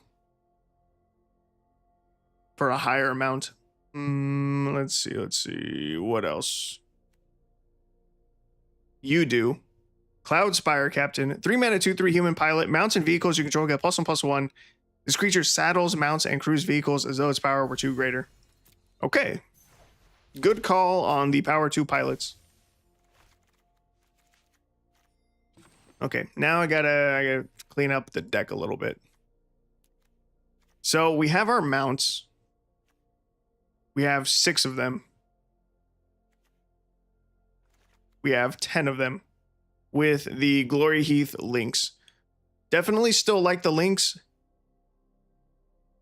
because we do have some 5-drops in the deck. So this will help us reach the 5. I think we just need to cut out either Traveling Botanist or Wakandan Tusker. 2 mana, 2/3. Whenever it becomes tapped, you gain a life and scry. Whenever it becomes tapped, look at the top card of your library. If it's a land, you may reveal it, put it in your hand. If you don't, put the card into your hand, you may put it into your graveyard. This can crew our mounts. This can crew our mounts. This plus Giant Growth can crew our mounts. That can crew our mounts. These 2 cannot. We could go up to a full playset of Unswerving Sloth. What if I cut both of those guys? What if I cut the Botanist and the Tusker? It'll make me sad because I really like the Tusker. And I think the Botanist is cool. We get rid of that.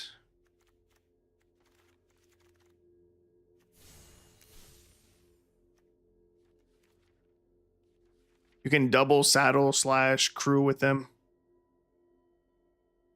I don't love it though. I don't love it.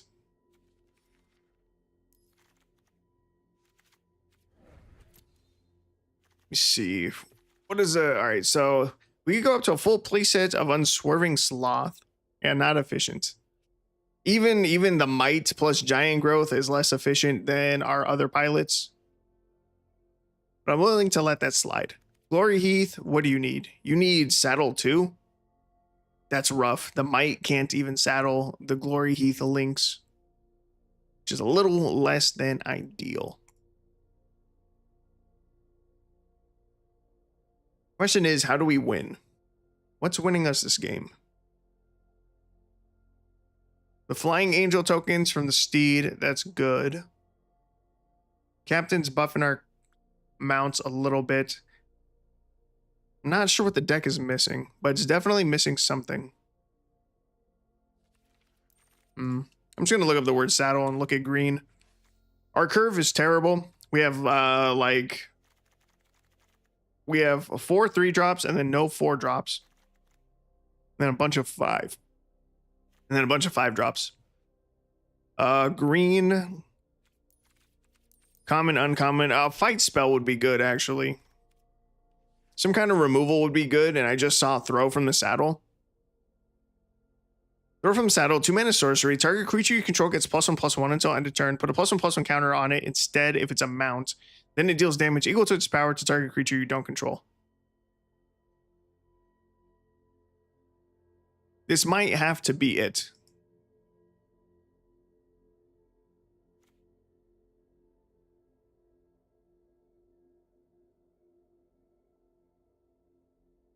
This is kind of a cool one.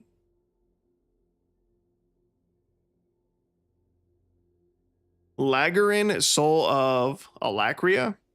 2-mana 1/1 flying. Whenever this attacks while saddled, put a +1/+1 counter on each of up to 2 target mounts and or vehicles. And yeah, it has saddle 1, which the Might can saddle just naturally. I wasn't super set on the 4 copies of Sloth. It's kind of heavy. So we could go 2 copies of Lagarin, cut back down to 2 copies of Sloth, add in maybe a full playset of the fight spell. Is that too excessive? Full playset of Throw from the Saddle. We go to our lands. We have Fortified Villages available to us, which is beautiful. It's perfect. Check our ratio. 67% of our deck has white, 47% has green. We probably just keep it an even split, 10-10, and then the 4 copies of Fortified Village. And I think we have our deck. We are lacking draw in the deck. I would say that's the biggest concern.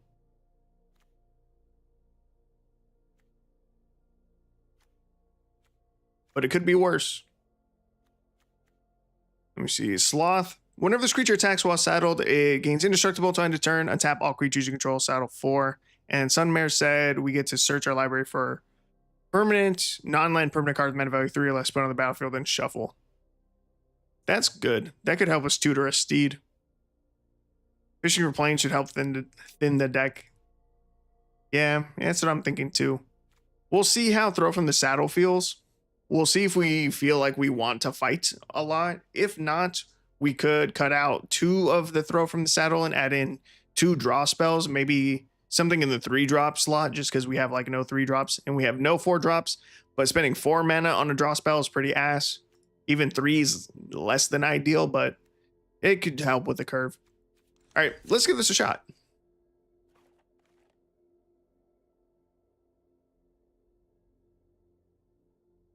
What do we call the deck? gonna say saddled mites.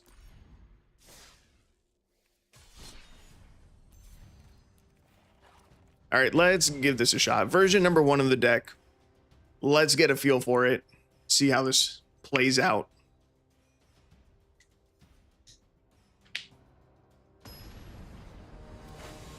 Honestly, I think it looks not too bad. The giant growth on the mite is going to be absolutely hilarious.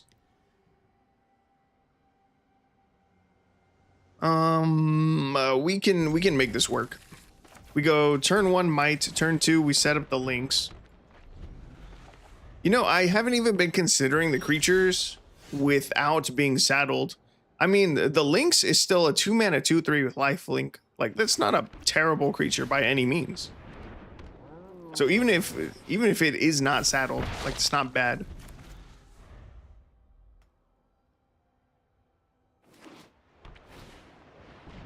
Let's see, Lotus Cobra, that's definitely worth killing. So we go throw from the saddle. We target the mite. Let's see, target creature you control gets +1/+1 until end of turn. Put a +1/+1 counter on it. Okay, so wait, it's +1/+1 until end of turn. Put a +1/+1 counter on it instead of its amount. Then it deals damage equal to its power to target creature you don't control. Okay, yeah, this is fine.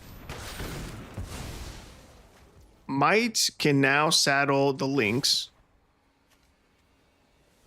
Might's a 2/2. It gives the Lynx +2/+2. We swing in a 4/5 with lifelink, and we get to grab a plains out of our deck.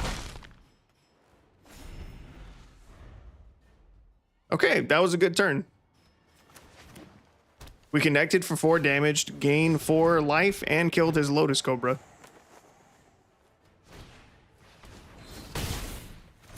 He kills our Lynx in response. That's okay. That's okay. We need to set up the Steed for sure. And we say no attacks. Next turn, we could play Cloudspire Captain. We could use this.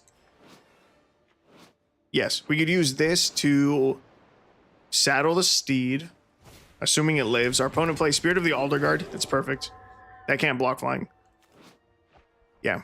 We play Captain. We use this to crew. I'm going to keep saying crew. I keep wanting to keep saying crew, and I think I'm going to. We're going to use the Captain to crew the Steed. This will be a 3/3 in the air.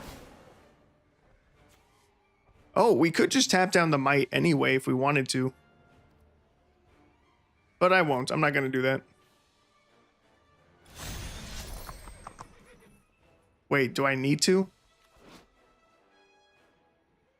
I keep thinking that this stupid Steed has flying because it looks like it has wings because of the clouds and the art.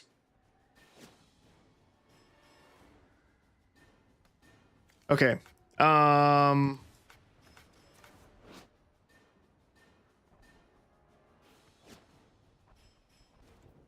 Well, screw it.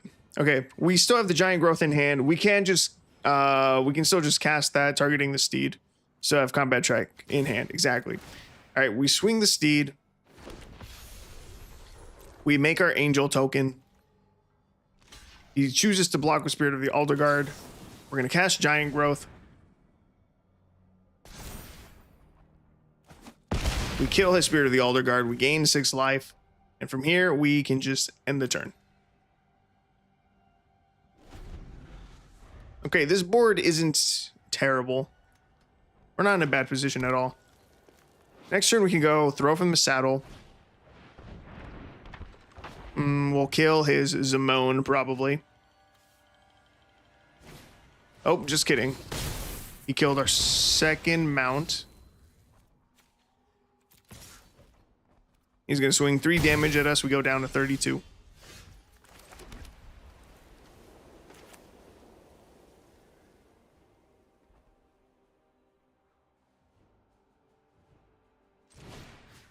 I guess we just cast throw from the saddle.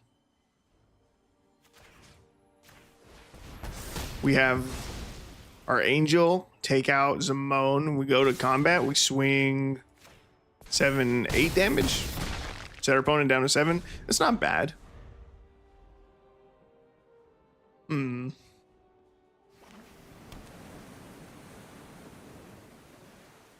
not super satisfied with the deck so far.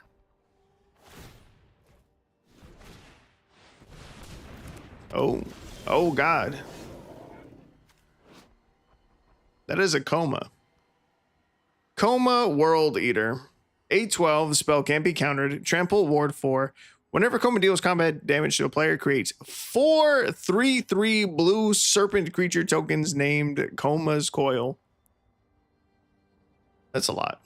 Should have pumped the might. Would have gotten 1 more damage through. True. That's true. All we have to play is the Sloth.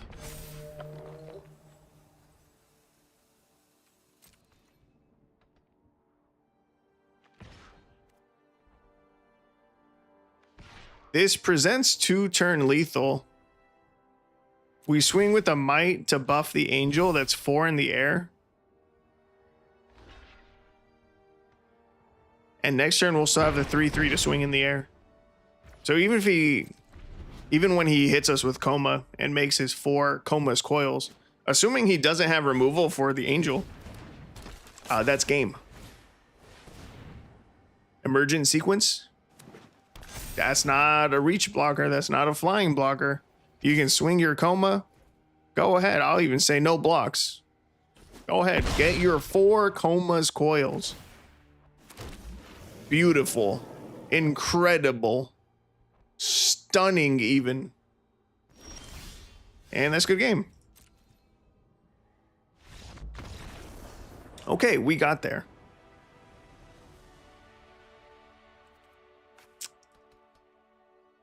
Saddle and full swing for giggles. It's true. I could have swung the Sloth. It would have been indestructible.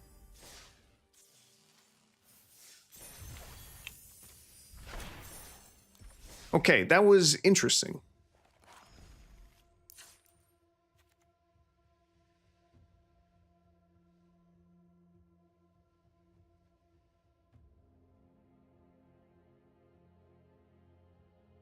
I don't know that I need to make a change to the deck already. Probably not.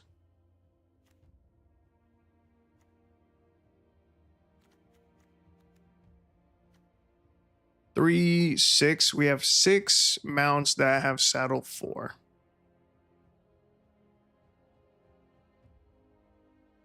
And for those 6 mounts, we have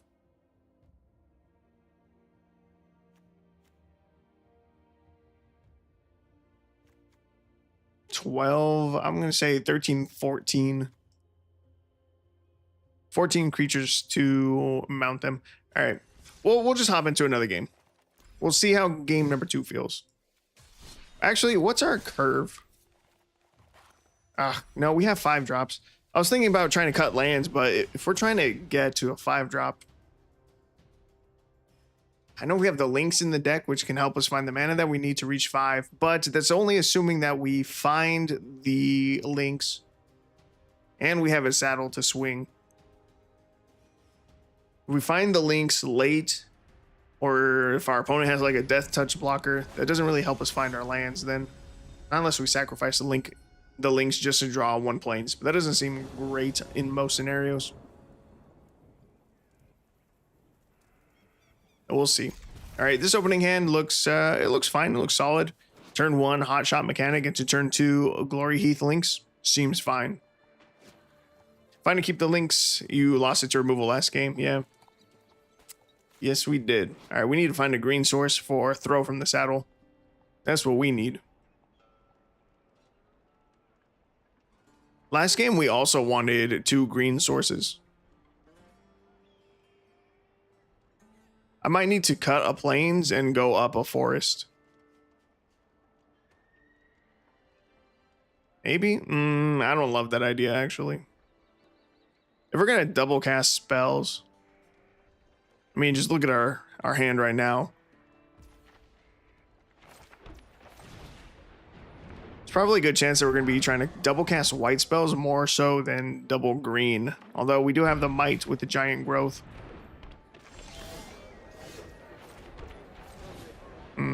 Here we'll play out the links.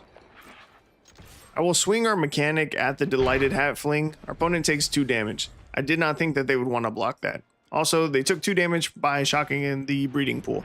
So that's nice. Extra damage, definitely useful for us. So they have a Rona here. We could play Interface Ace.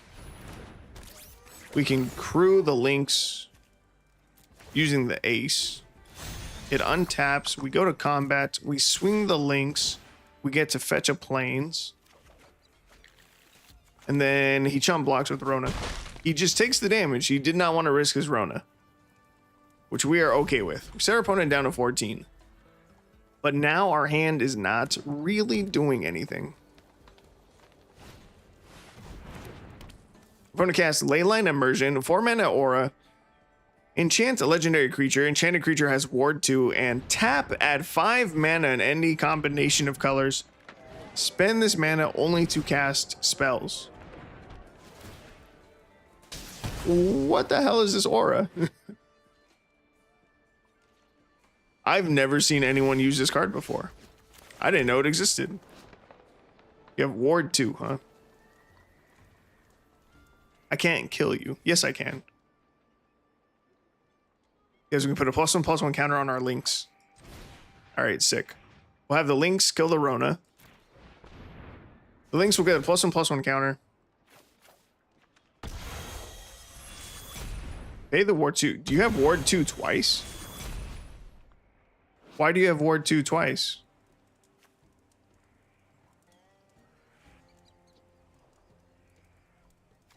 Does ward count as a triggered ability? I never knew that.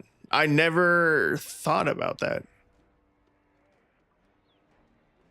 Whenever a permanent with ward becomes the target of a spell or ability an opponent controls, counter it unless the player pays the ward cost. Huh. And it got doubled up because of any joins up. I guess it is a... That's weird. Well, that kind of ruins our plans.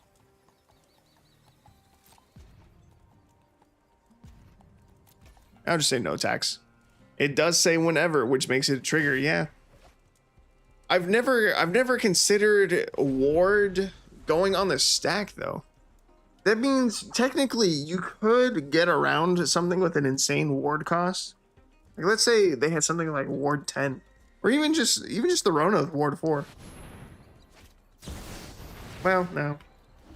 Let's say there's something like ward 10. You could target the creature and like stifle the ward trigger,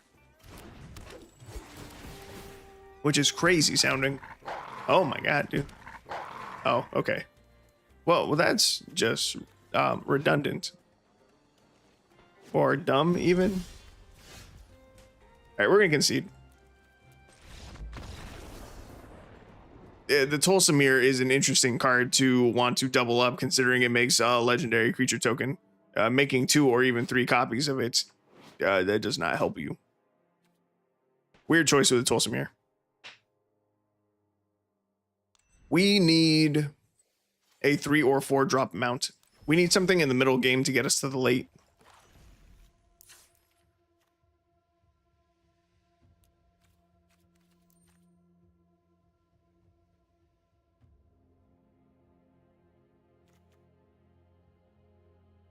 Bridle the Bighorn. 4 mana, 3/4 vigilance. Whenever this creature attacks while saddled, create a 1/1 white sheep creature token. Saddle cost of 2.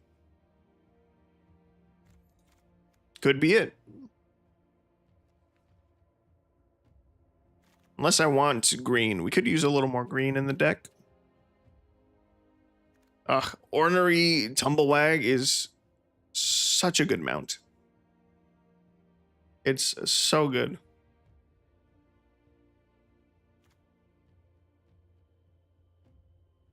Drover Grizzly. 3 mana, 4/2. Whenever this creature attacks while saddled, creatures you control gain trample till end of turn. Oh. Oh. This is something we could use. Crested Sunmare is a 5/5. Unswerving Sloth, 5/5. Whatever we're buffing with the Might/Giant Growth combo, big. Our creatures don't have trample.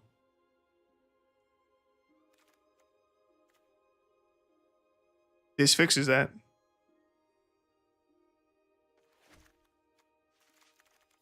And it gives us a 3-drop creature.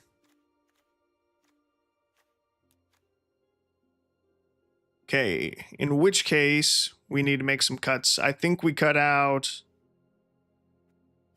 this and 2 of the lynxes.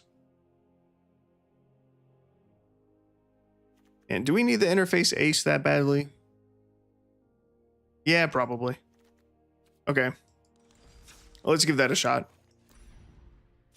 The trample, I think, is what this deck really needed. Because we had like half decent bodies. But the steed doesn't have flying like I keep thinking that it does. And then Sunmare and Sloth, they're big bodies, but they have no way to connect for their big damage. This opening hand has double Sloth, Cloudspire Captain, Drizzly, and Throw from the Saddle. This hand is garbage. This hand is better. Keep 6.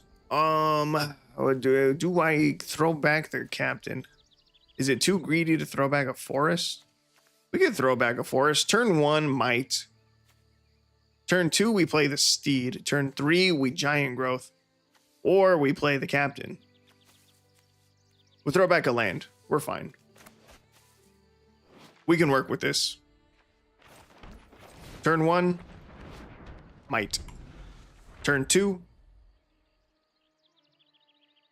opponent play faster. Turn 2,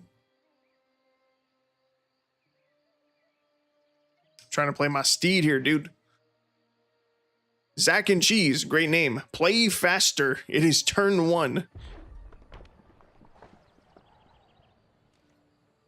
You didn't even play anything. All right, we play the steed. We connect for 1 whole damage. Got him.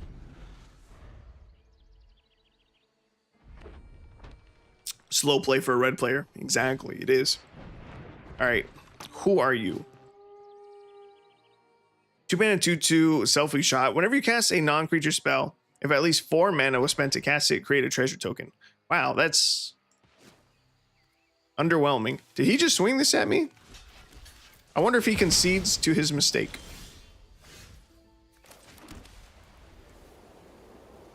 Okay, the correct answer here is to play the Cloudspire Captain, but I really kind of want to use the Giant Growth with a Might and connect for like an absolutely absurd amount of damage.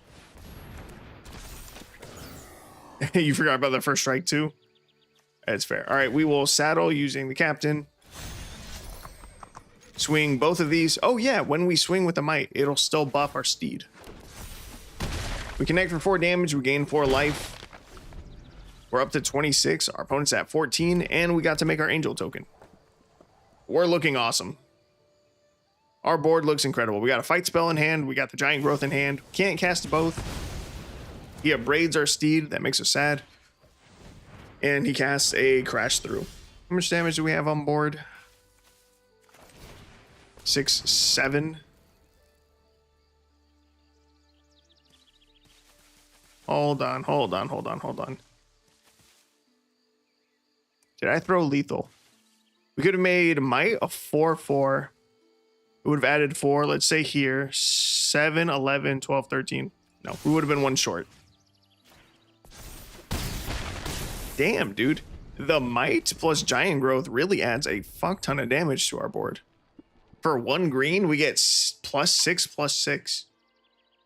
That's fucking nuts. Yo, maybe I need to make like a Gruul aggro deck with the Might, because then I could run the Giant Growth plus the red card, Reckless Charge. I think it was Reckless Charge. 1 red +3/+0. You like running the green paradigm with it? I don't remember what that paradigm does. Doesn't that put like a +1/+1 counter on all of your creatures?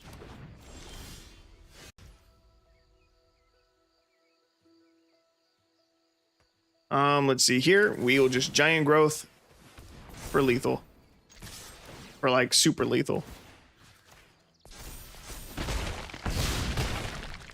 Oh yeah. Oh, +2/+2 each upkeep. Yeah, that would pair very nicely. All right. We got there. Didn't we win our first game too? Are we 2-2? Or 2-0? No, we're 2-1. Which game did we lose? Oh, we lost the last game, actually. Yeah, they were popping off with crazy stuff.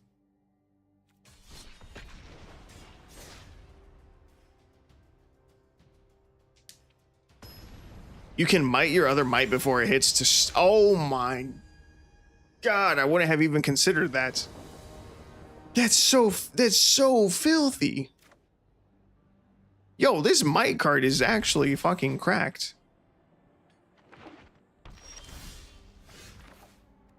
That's like disrespectful. Oh my God. Let's see. I'm just gonna play Hot Shot Mechanic here, I guess. That's so nutty, and I definitely would not have fucking considered that. That's so it's so gross. Speaking of gross, Agent Phil Coulson. That is a gross card. It is very strong. This is one of the better limited cards in the set. And you put Trample in the deck. Damn right we did. This says it's a 2/2 with Vigilance. You can tap, put a +1/+1 counter on each other hero you control. This, I think, needs to die. I think we need to fight it already.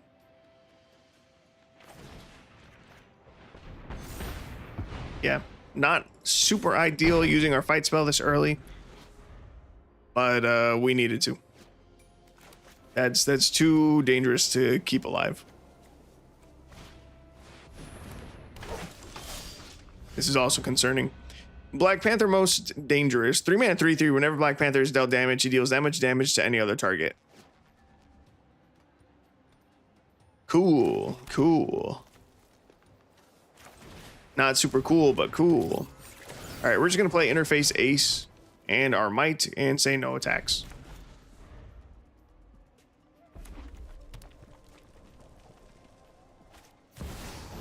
Yeah, we can wall block him safely. Captain America team leader, 3/3. Whenever another hero you control enters, it gains Vigilance and Haste until end of turn. Put a +1/+1 counter on that hero and put a +1/+1 counter on Captain America. We're not in the most amazing spots. We play out a second Might, which is hilarious. Now that I know we can target Might with Might after we giant growth. Say no attacks. I don't think we're going to win this one, though. We haven't found any of our saddles yet. Or we haven't found any of our mounts yet. You just play Director Nick Fury. Hero spells cost 1 less to cast. Whenever you attack, look at the top 4 cards of your library. You may reveal a hero card from among them. Put that card into your hand. Put the rest on the bottom of your library in a random order. He's doing a lot of strong stuff over here.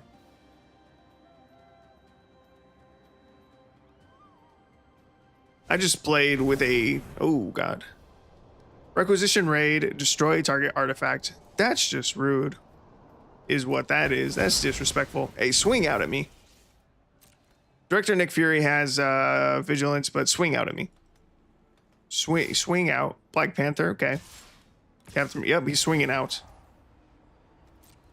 Yeah. Did the Captain America deck for 4th of July. So I know how strong a lot of these new Marvel cards can be. Their synergy is real good. We say no blocks here. We're going to take 10 damage. That's only kind of a lot. Oh, the double giant growth. Is it? It's, oh, God. It's when this becomes tapped. We can't buff at instant speed. It doesn't help us. Okay. Let's see how much damage we can do. We buff a Might. twice. Do I need to full control? I don't know if I need a full control.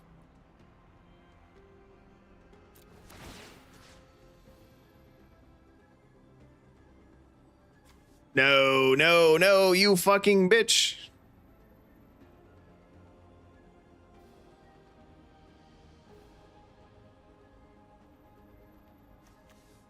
I'll target this might.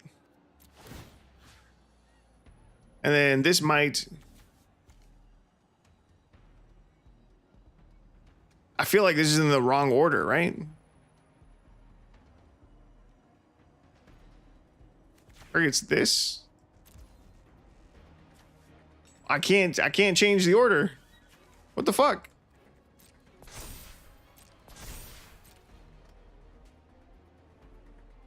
There's an option to let you choose what goes on the stack and order it. Auto chose the wrong order. Yeah. Fuck. I thought full control would give me the option. I know there's something here. Where is it? Auto order triggered abilities.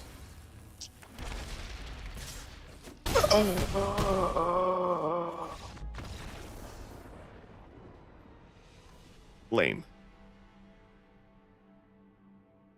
It wouldn't have won us the game anyway, but that's still lame. Okay, let me see. We're now 2-2 with the deck. I think the lack of draw is fucking us up. But what do I cut to fit in draw? Maybe the lynxes are just gone. 2 1-drop creatures here. Saddle, saddle, saddle. These are all of our mounts. Fight spell here. Giant growth. We've got 16 creatures to crew with, and then we've got 7, 8, 10 mounts. I was going to add 2 draw spells. What am I adding? I'm going to look in OTJ.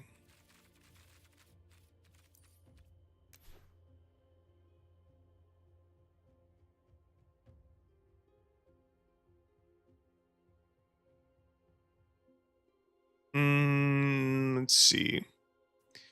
Beast Bond Outcaster, 3 mana, 3/3. When this creature enters, if you control a creature with power 4 or greater, draw a card, plot 2. No, that is not good enough. Trash the town, maybe. For 1 green, +1. Until end of turn, target creature gains. Whenever this creature deals combat damage to a player, draw 2 cards. 2 mana, draw 2? That's not bad. Plus it has Spree. Mounts can still fight without saddle. Maybe swap out pilots for more mounts. How good are the abilities? Whenever this creature attacks while saddled, it gains indestructible until end of turn. Untap all creatures you control. We get a tutor, a 3-drop or less. This definitely needs to be saddled for it to be useful. Steed definitely needs to be saddled. We're going to try 2 copies of Trash the Town.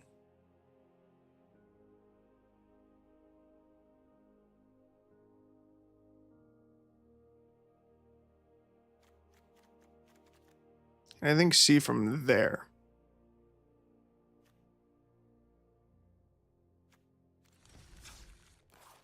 Can the ace attack? It can. In my head, the ace was a defender.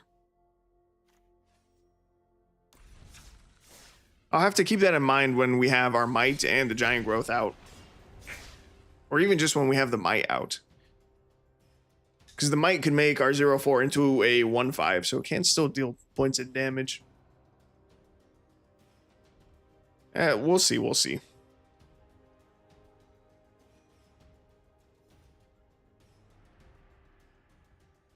Yeah, and it does untap afterwards.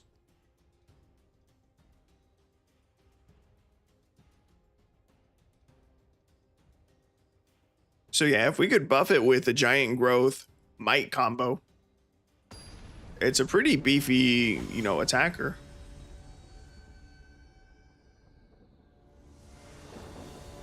It'd be what, a 4/8 basically with vigilance. It's kind of beefy. All right, we're going first.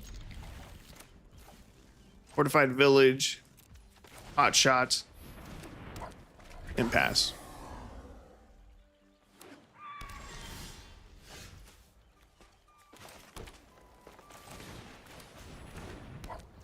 Set up the second hot shot mechanic, swing in for 2, set our opponent to 18, and we pass. Our opponent does nothing. It's good for us. We're gonna need to set up the steed now while we can. Swing in for 4, set our opponent down to 14.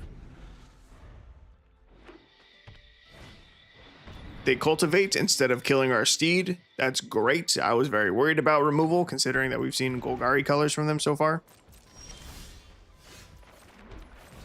We can play Cloudspire Captain.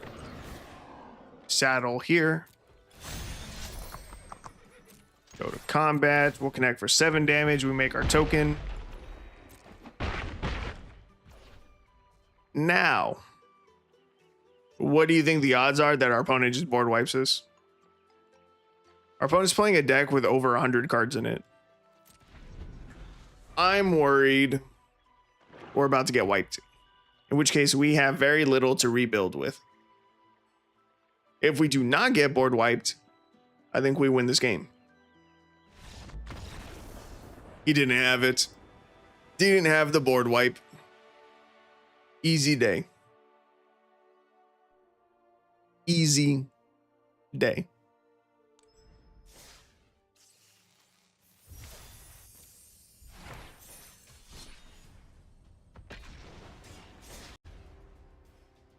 Okay, overall we are 3-2.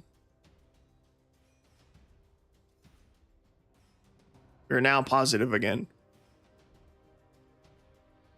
It was too far down in his 100+ card deck. That's exactly it. And that's why you shouldn't run more than 60 cards. It makes no sense. Makes 0 sense. If it was better, then pro players would do it. Pro players do not run more than 60 cards. Because it makes your deck less consistent. Makes no sense.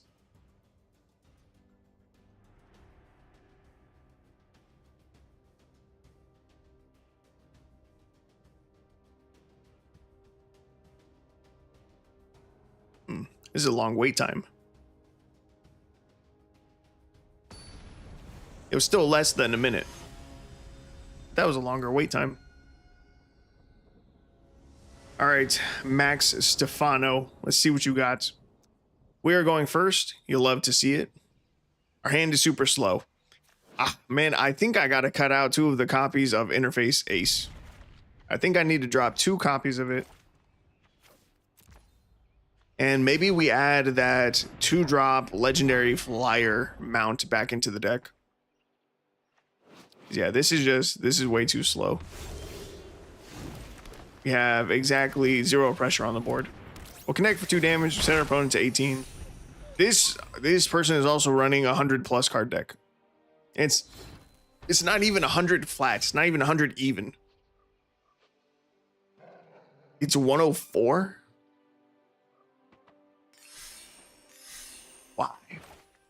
Why? Anyway, we top deck Drover Grizzly. A good top deck. We'll go to combat, swing in 2. And I really wish our mounts had haste.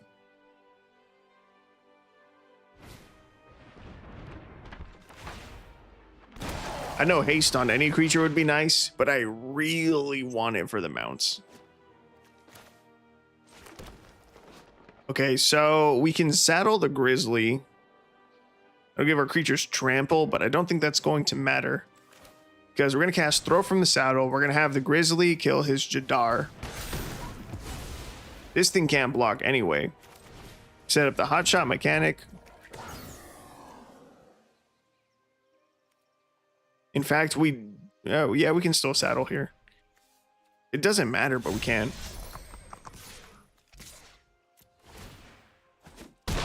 We'll swing in for 7 damage with trample and set our opponent down to 9. And we win the game. Our opponent did miss a land drop, and it looks like they were about to miss their second one. A dub's a dub. I want to cut out 2 copies of the interface guy. It's just too slow. At least the Cloudspire Captain can still deal some damage on his own. And he buffs our mounts, which is very nice.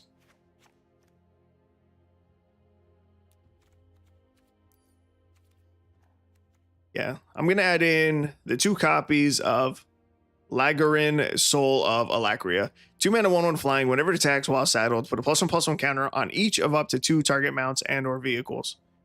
It can target itself. That seems good. What about Congregation Griff?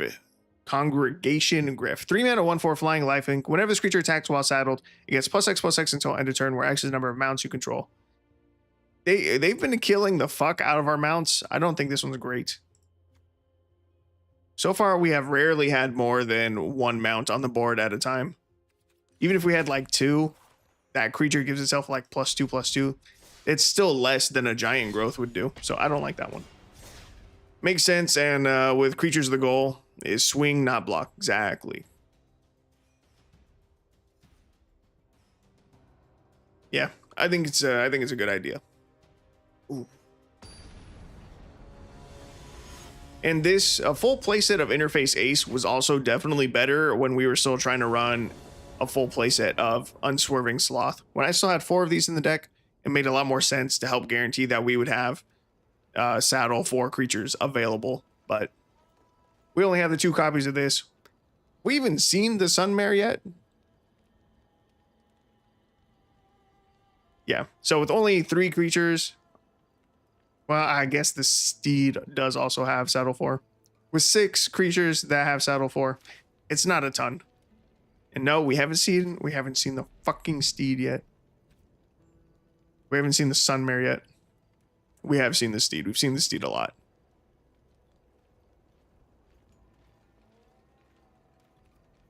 All right. Oh, why did I keep that?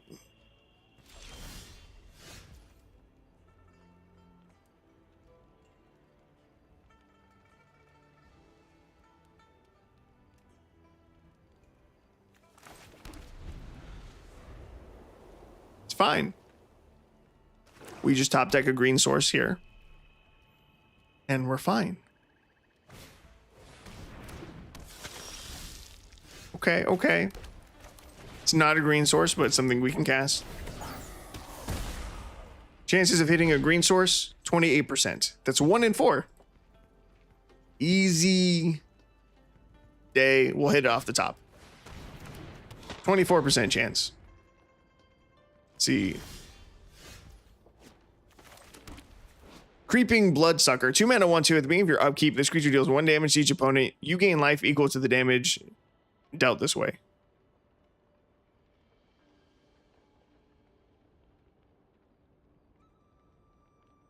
That's a weird ability.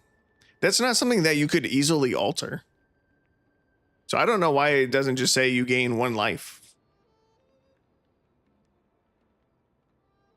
It's like, what could you realistically do to alter this ability? I'm gonna hold back the hotshot mechanic. You could like double the ability.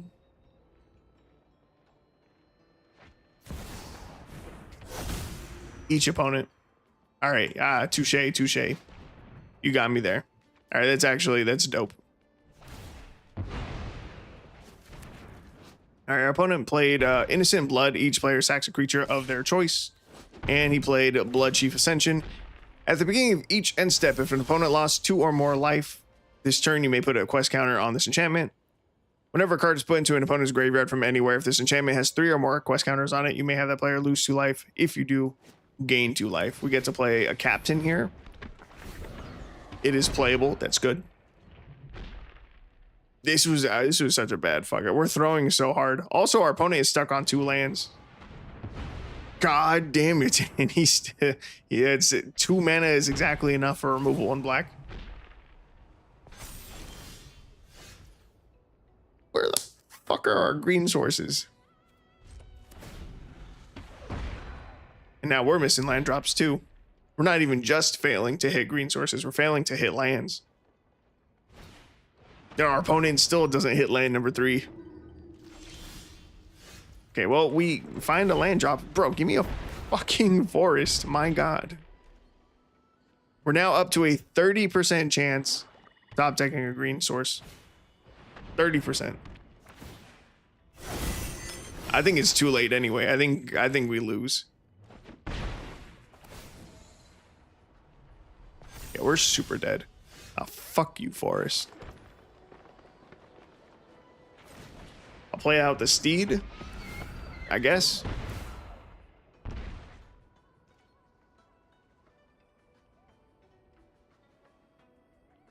Can we even mount it? You know? This Grizzly's kind of sick.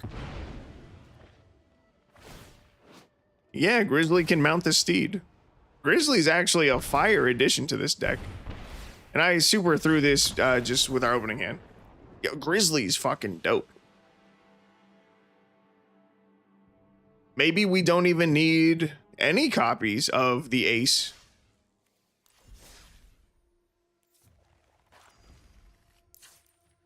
I had not considered the fact that Drover Grizzly can mount the steed, can mount the sloth, can mount the sunmare.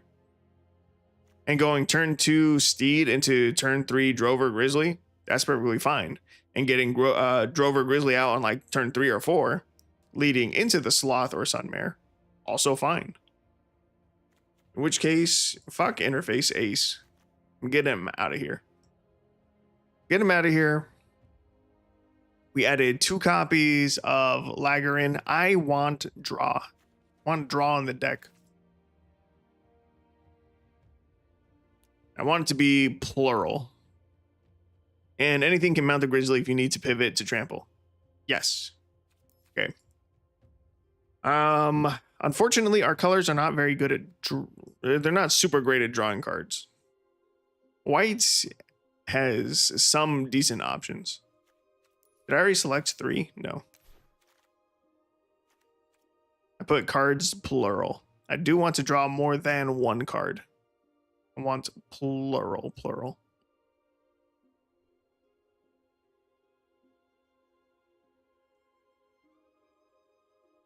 I mean, I could just throw in Harmonize into the deck. 4 mana, draw 3 cards.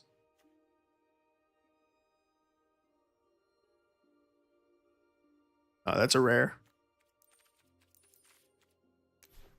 Common, uncommon.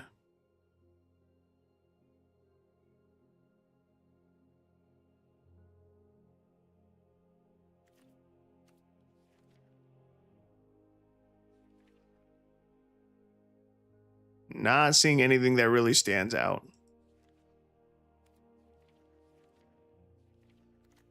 You can check crafting real quick. We have the 2 copies of Trash the Town. We haven't seen these yet either. But that's a way to draw early. Harmonize is a way to draw later in the game. I think it's probably just Harmonize.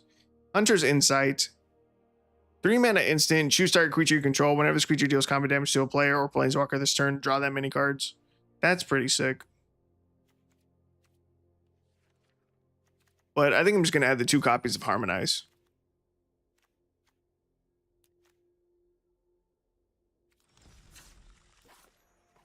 Let me check my color ratios real quick. 69% of the deck is green, 44 is white. That's fine. We'll still just keep an even ratio for lands. Okay, hopefully this is it. Hopefully this is the final version of the deck. Hopefully this just feels good, because I think this is version number 5. Yes, this is going to be version number 5 of the deck, and currently we are 4-3. We do still have a positive win rate. In fact, we have an 80% win rate on the play. We have a 0% win rate on the draw.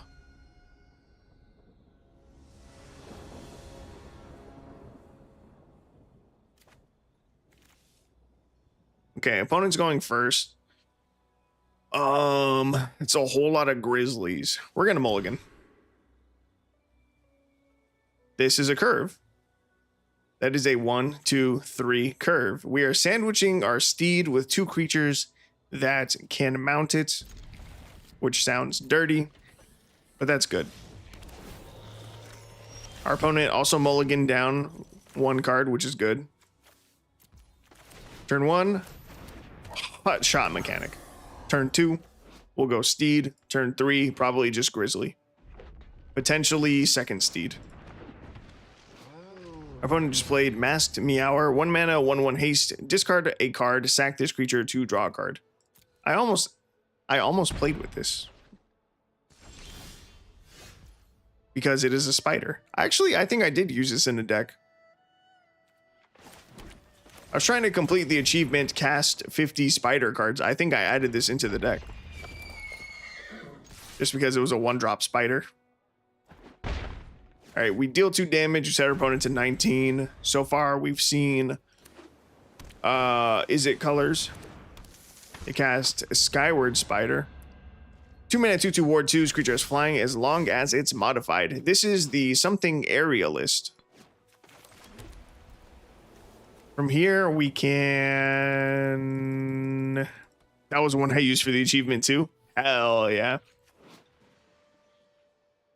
This is the something aerialist, is the Omen Path's name. We could set up Drover Grizzly here, or we could go second Steed, which I think is a better play. If we go second Steed, next turn we could saddle both. Next turn we could play Grizzly to saddle the second Steed, and then Hotshot can still saddle the first Steed.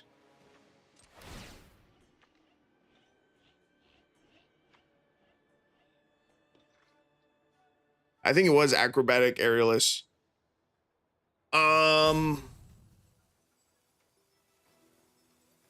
There may have been a slight oversight in our deck building.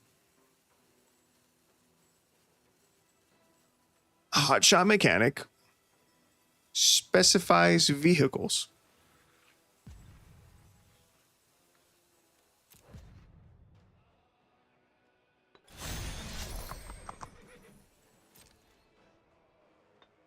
That is extremely awkward.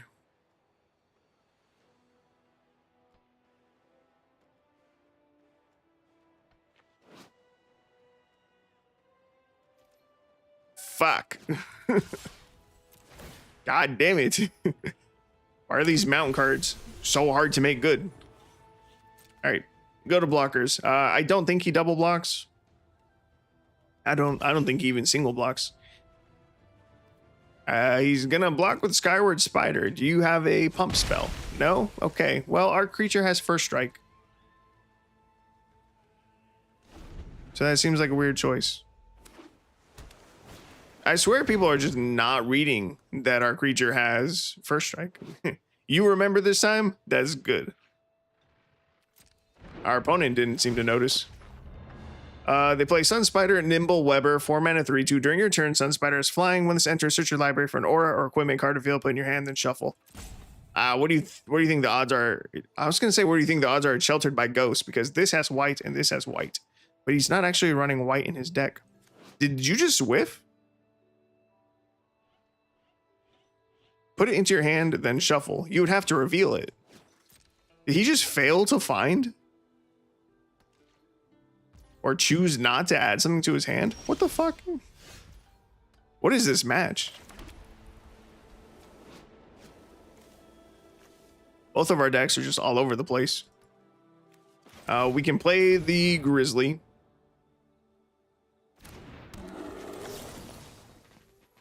We can Giant Growth the Mechanic.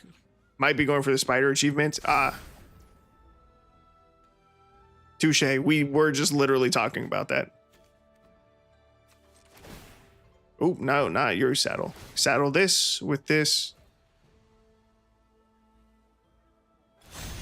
Saddle this with that. Go to combat. We'll make 2 more angels. I can't believe that hot shot mechanic doesn't fucking work. And we didn't find out until 8 matches in. We are 4-3. This is match number 8. And we just found out that hot shot mechanic doesn't work for our deck. It's so ass.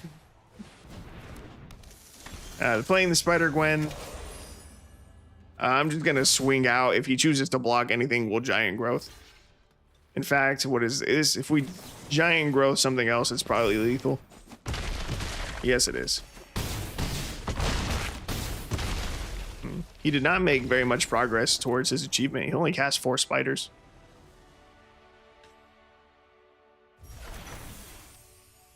We can try to see if there's a replacement 1-drop, but I feel like we're not going to be very successful in our search. Dude, I can't believe it. Ugh. This card looks cool. Spider Slayer. 2 mana, 2/1. Whenever it deals damage to a spider, destroy that creature. That is hilarious.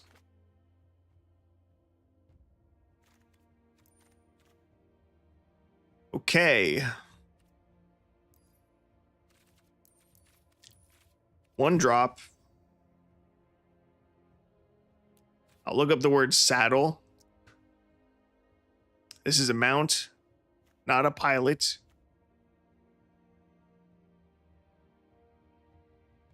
Why did this card come up?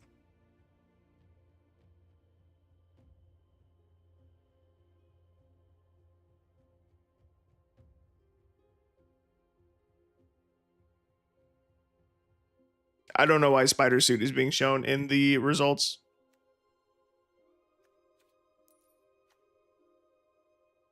It definitely does not have the word saddle anywhere on it.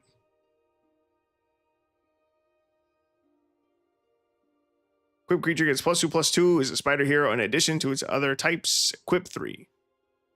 Spider Suit. Oh, wait, maybe it's the other name. It's the other name. It's the Omen Path's name. Cactarantula Saddle. That's what it is. Okay, defend the rider. This doesn't help us. It makes a pilot. But this pilot still is not enough. All right, let's go pilot. What about Dragonfly? Nope, you're also vehicles only.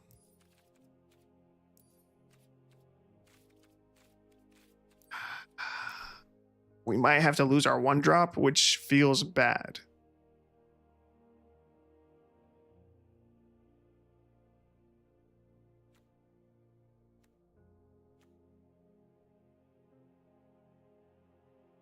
This creature enters, scry 2. I do not want to add Interface Ace back in. This is the only pilot that can crew for 4 or can saddle for 4. Let's go power 4. See if there's any 1-drop options. Nothing in white. Nothing in green.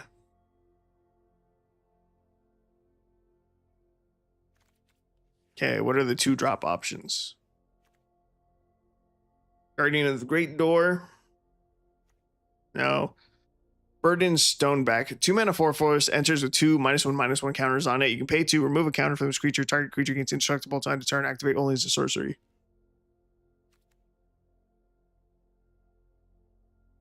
Not great.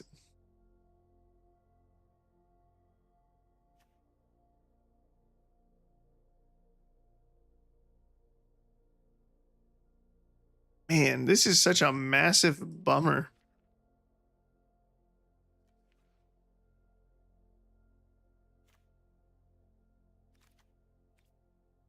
Like, massive bummer. I wish I had never seen the mistake. Okay. Well.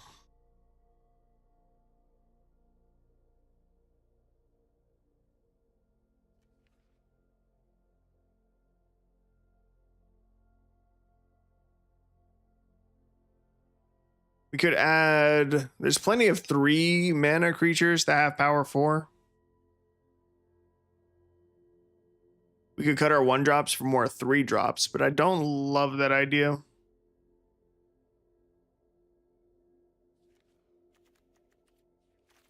We could add a vehicle to awkwardly bridge the gap.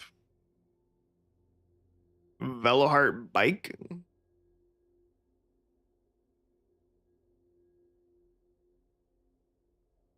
Three mana 4/2. When this vehicle enters, you gain 2 life. Tap, add 1 mana of any color. Crew for 2. Which the mechanic could do. District mascot. I'm sure it's fucking awesome. Let's see. Where's the mascots?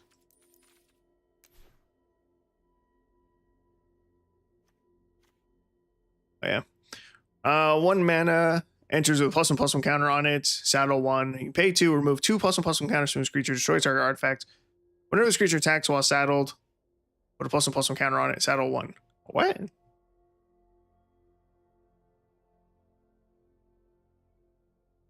Oh, whenever it attacks while saddled, put a +1/+1 counter on it. Oh, no, I wouldn't have loved it anyway.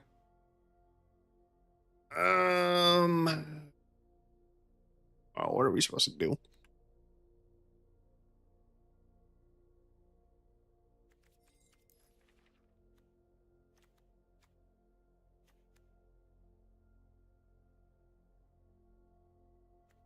Ugh. Keep yawning. Trash the town for 3 mana. Can put 2 +1/+1 counters on target creature. That could just make hot shot mechanic big enough.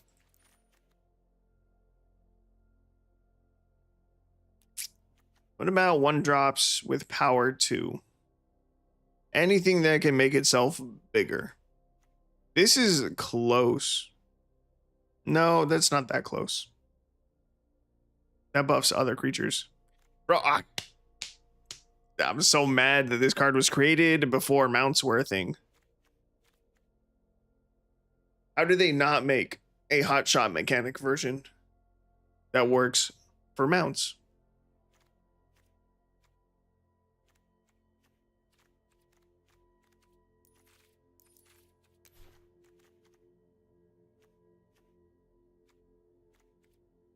All right, I'm just gonna take a peek at all the creatures that say power 2.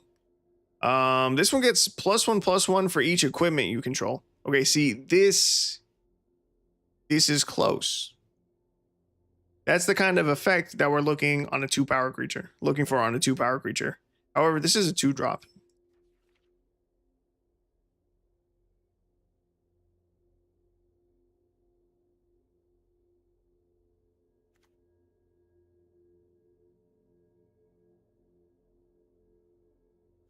No.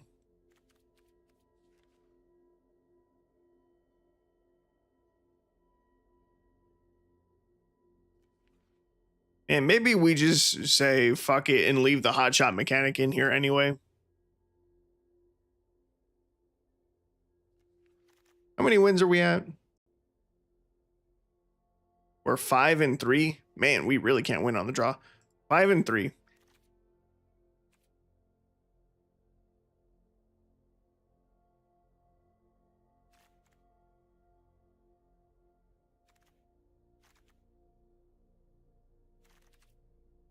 Fuck it. We're just gonna keep him in here. Good enough. Good enough. I don't think we can find another replacement 1-drop.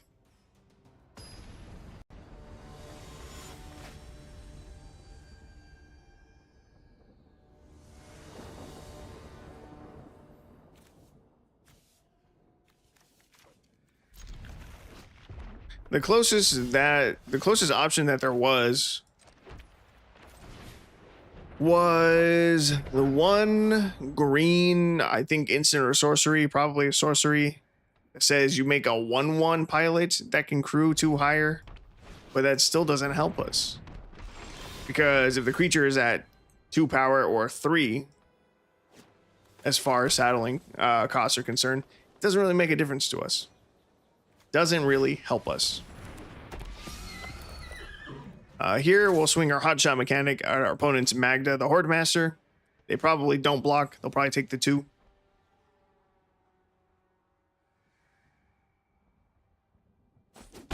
There you go. They take the 2.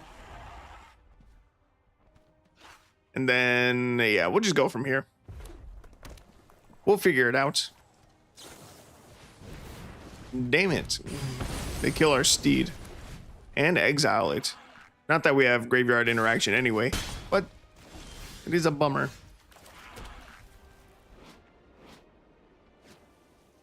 See, a hotshot mechanic, it still works for Grizzly and the Lagarin.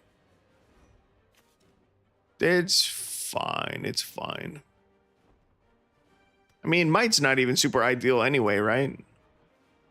Might also doesn't work for our Saddle 4s, not unless we specifically have Giant Growth alongside it, so screw it. Let's see, all right, what's the move here?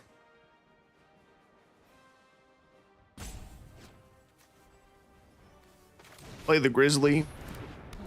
Swinging for 2. Veteran Survivor has a survival mechanic. 1 drop, white 2/1 can +3/+3 after 3 graveyard exiles. Let me look him up.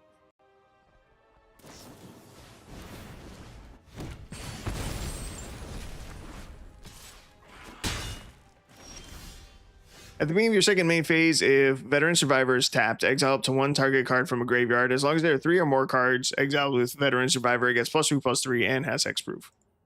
In your second main phase. That's better. Better than hotshot mechanic, actually, yeah. That's a good find. That's a sick find, actually. All right, done. Don't let me forget to make that swap.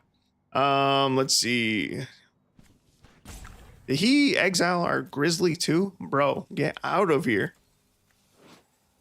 Okay, this is why we have Trash the Town in the deck. We can pay 2 mana, and then until end of turn, target creature gains. Whenever this creature deals combat damage to a player, draw 2 cards.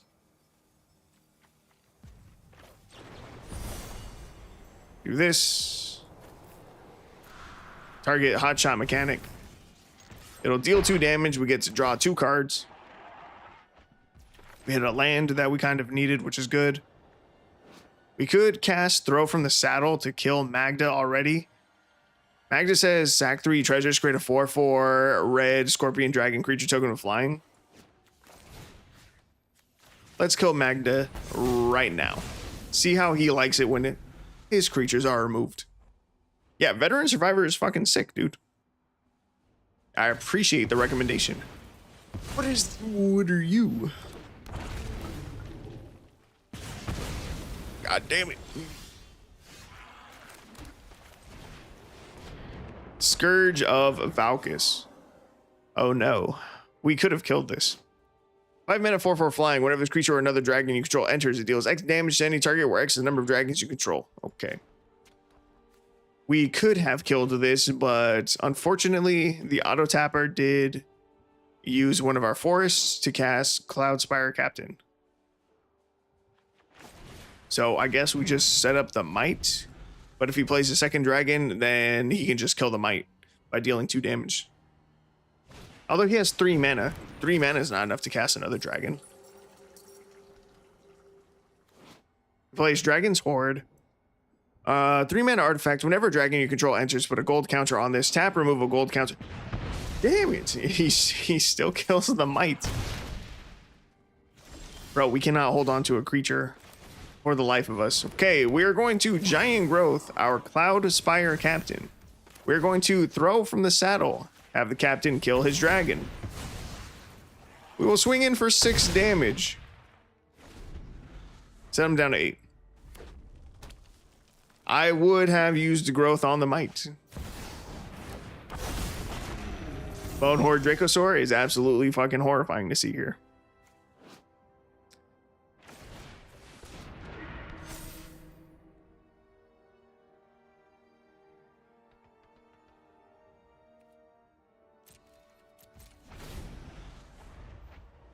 We cannot kill this.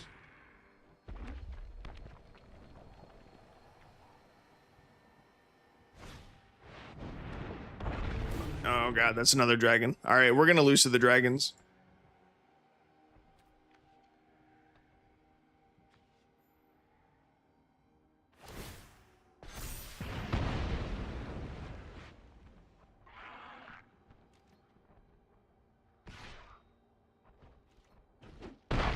Yeah, we're dead next turn in the air. Nothing gets us out of this. Oop. Damn. Removal built into creatures is strong. It is very strong. One of my favorite creatures in black is Ravenous Chupacabra. 4 mana 2/2. When it enters, destroy target creature an opponent controls. It's fucking awesome. Great for tempo. Okay, you are gone. Survivor, you are in. Sick.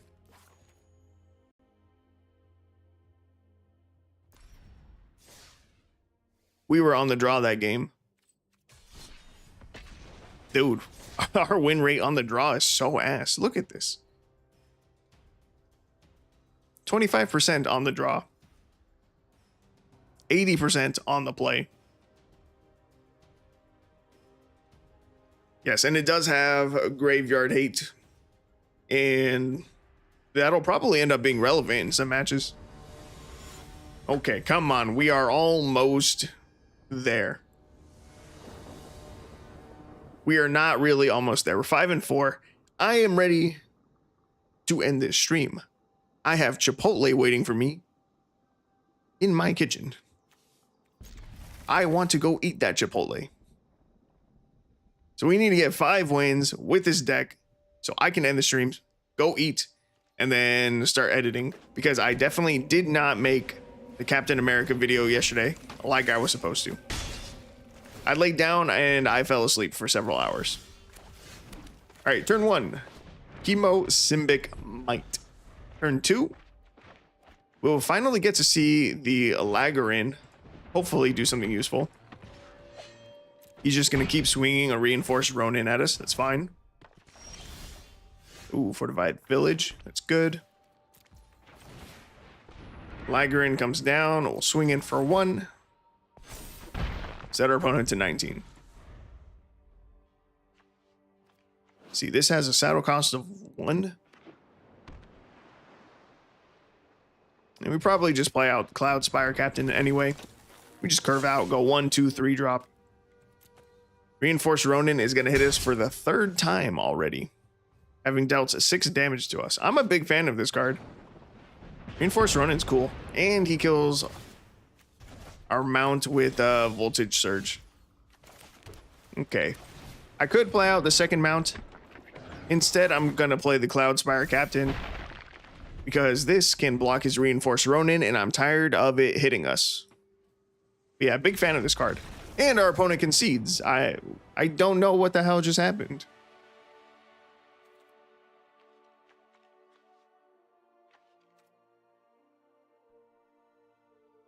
I don't understand. But who cares? That's victory number 6, and we are going to take it, and we're going to move on. I need 4 more wins. And then I can call it.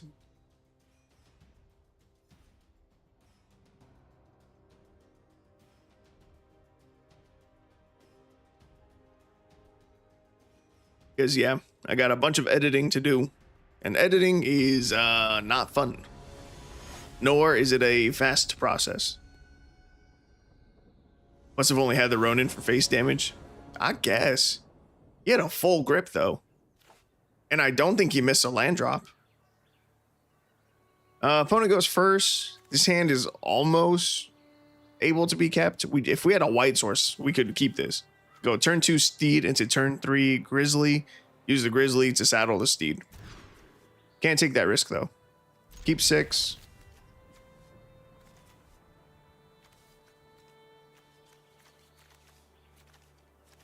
I really want to be greedy and throw back a land.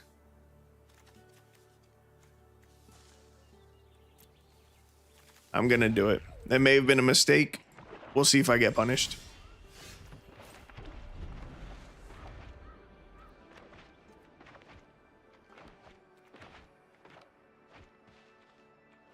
Turn 2, we have the Laggerin again. Maybe this game we'll get to see it in action. Come on. Ooh, easy day. We find the third land. So since we're going turn 2 Laggerin, our opponent has Rakdos colors.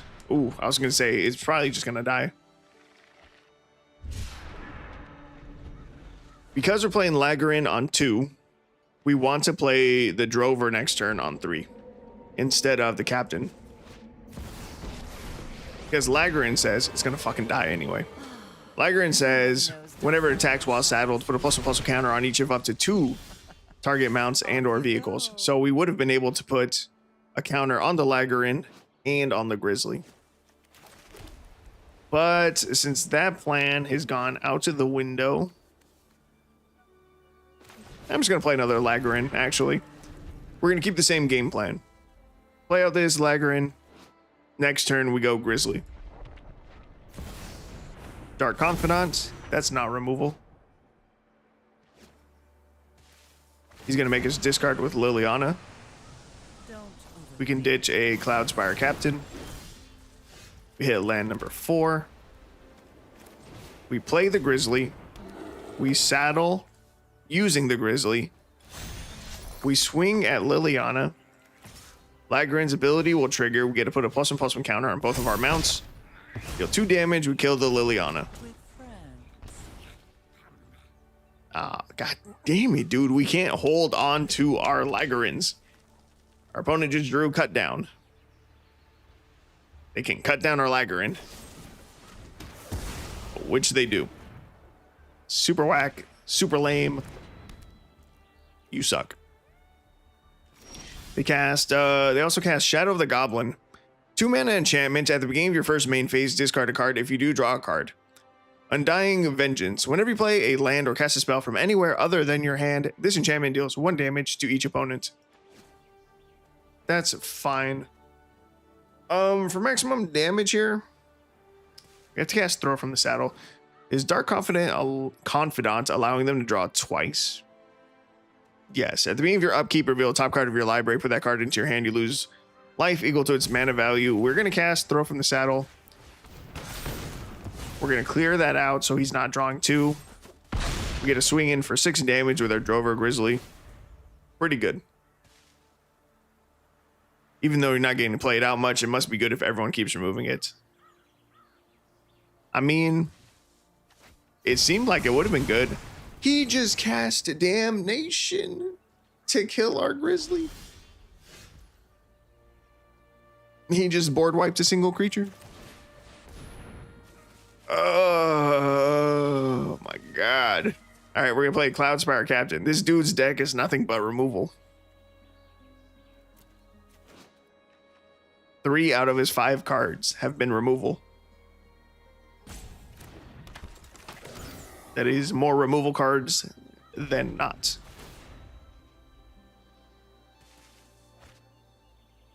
And he just discarded another removal spell. All right, you cast Highway Robbery. You may discard a card or sack a land. If you do, draw 2 cards. Hey, we find our Might. Get a swing in for 2, set our opponent to 11.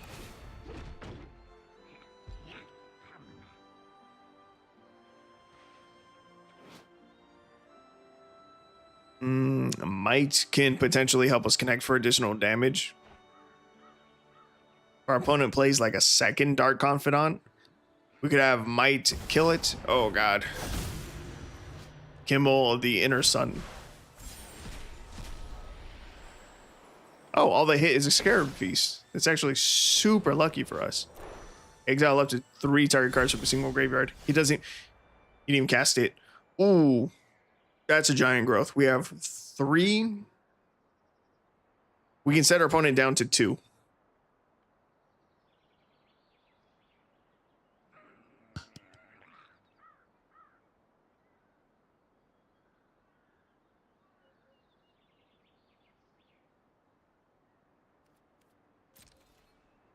$10 damage on board. Did I miscount? Oh yeah, we get +4.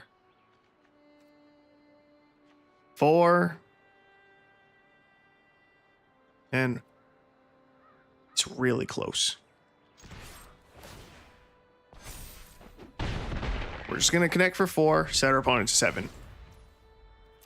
If he plays a beefy blocker, then next turn we can giant growth so our creature is big enough to kill his blocker. Hopefully throw from the saddle clears the path. Cast Monument to Endurance.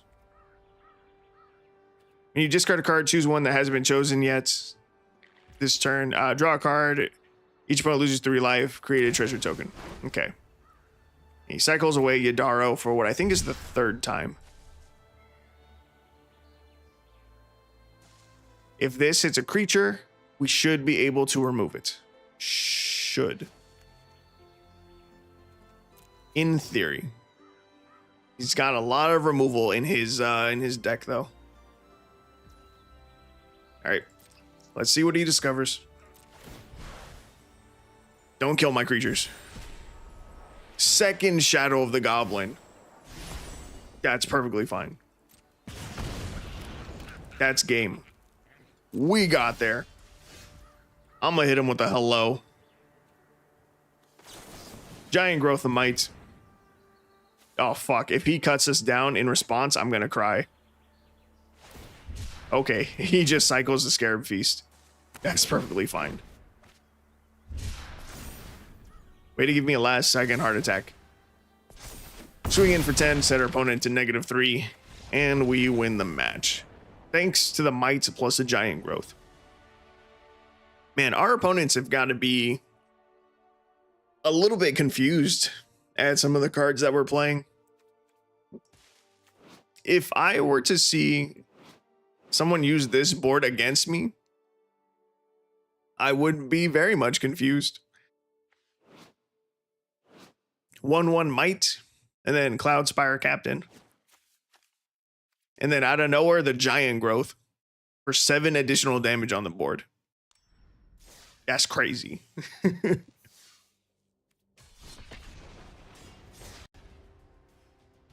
And just like that, we are 7-4 with the deck. 3 more dubs. That is all we need.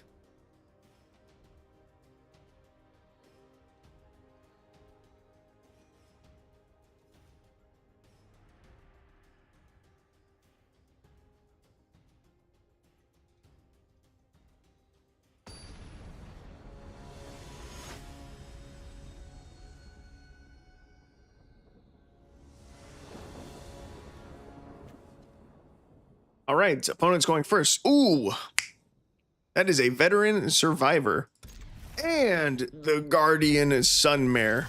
We get to see 2 new cards in the deck. Well, Sunmare is not even a new card. We get to see 2 cards for the first time. Veteran Survivor and a Crested Sunmare. Let's see what they can do.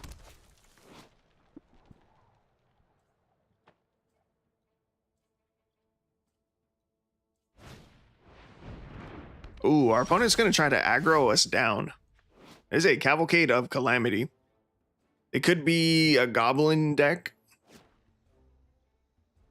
Or they're just running a ton of small little red dudes.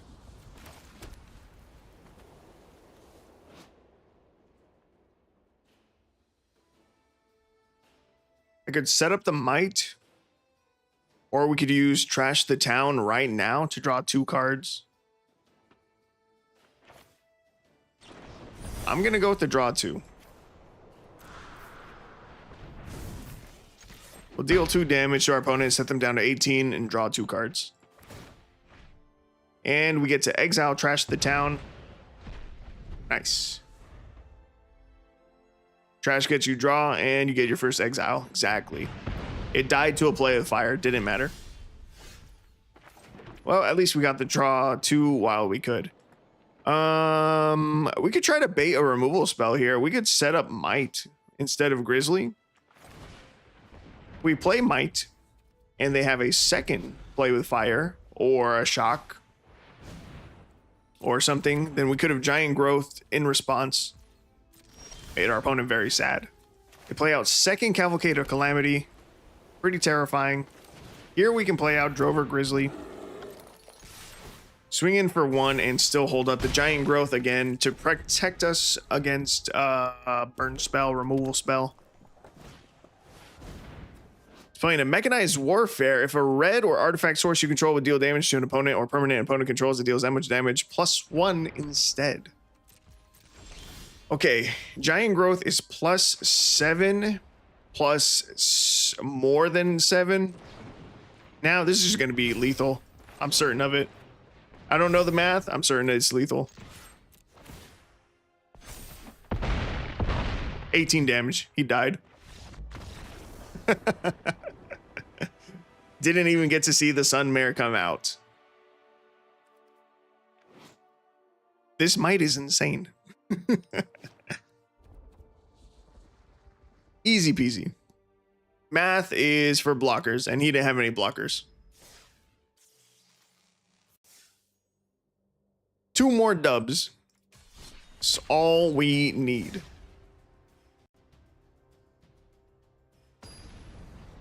Also, the last 3 games we played, we were on the draw, and we won all 3 of those games. I think that is a good indication that our deck is in a good spot now.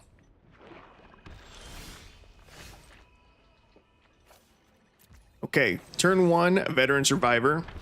Dude, every time that we have seen this card, the Laggerin, we have also seen the second one. This is a legendary creature. I don't really want to see both at the same time in every match that I see it. I don't. 1 copy is plenty. 1 would be enough. Our opponent here, they play a Spider Bot. 2 mana, 2/1 reach. When it enters, you may search your library for a basic land card, reveal it, then shuffle and put that card on top. They chose not to. Got the 2 mana. We'll play the Laggerin. And we just pass.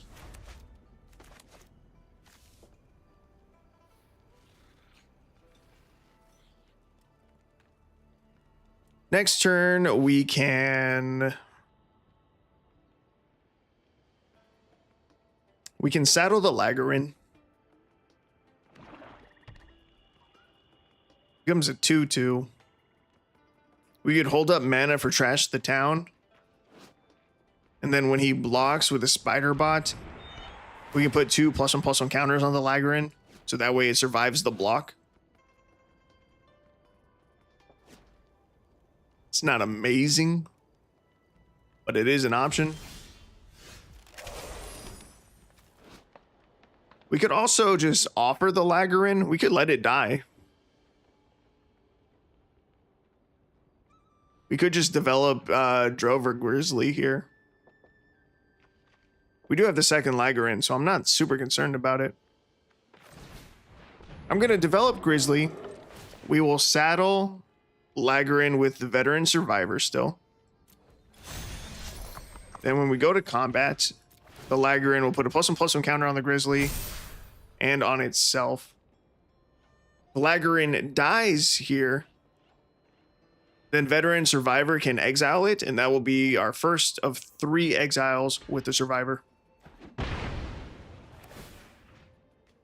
Oh, in fact, we can exile his Spider Bot. That works too. Okay. Yeah, I think this was better than trying to keep our Laggerin alive with Trash the Town. We have the second one in hand anyway, so why not?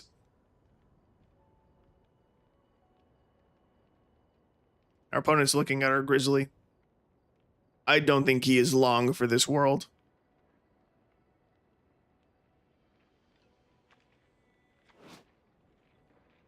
Our opponent played Eerie Gravestone. They can pay 2, sack this artifact, mill 4 cards.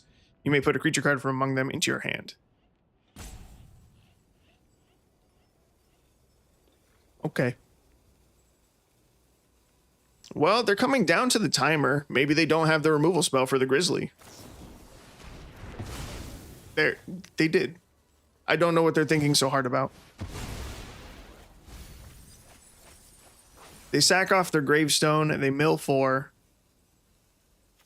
I think they hit 2 creatures. They hit Tombstone and Venomized Cat. I won't lie, Venomized Cat looks pretty fucking cool. I like this artwork. It's pretty fire. They go with Tombstone instead, though. Okay.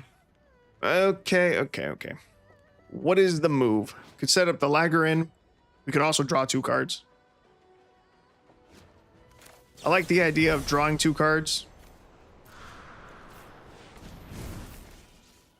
If we hit a basic land off of this draw 2, we can still play the Lagger.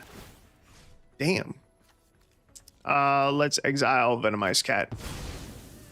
We missed the land drops. We find a second Veteran Survivor, which isn't terrible. At least it's something we can play. But we're missing land drops, and that's not good.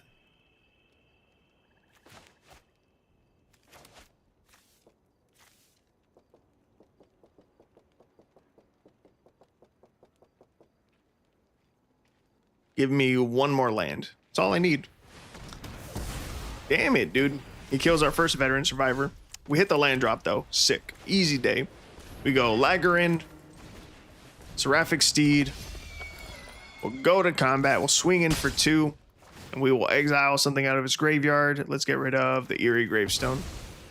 Set our opponent down to 18. We have dealt basically no damage so far. Now, I didn't bother reading Tombstone. It's a 3-mana 2/2. When it enters, return target villain card from your graveyard to your hand. Villain spells you cast cost 1 less to cast. Oh, Tombstone's pretty good. The villain cost reduction is nice. Rakdos villains from the Marvel superhero cards. It seems like a fun archetype. And this Tombstone's from Spider-Man. So it's got synergy, which is cool. All right, our opponent casts Mechanical Mobster, 3-mana 2/1. When it enters, exile up to 1 target card from a graveyard. Target creature you control connives. Cool. We've been hating on his graveyard. Now he gets to hate on ours back. This creature is going to connive. Let's see if he makes it a 3/2 or not.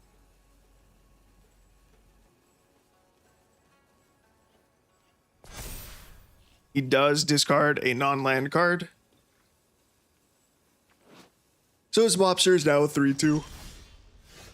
I'm feeling tired. Okay.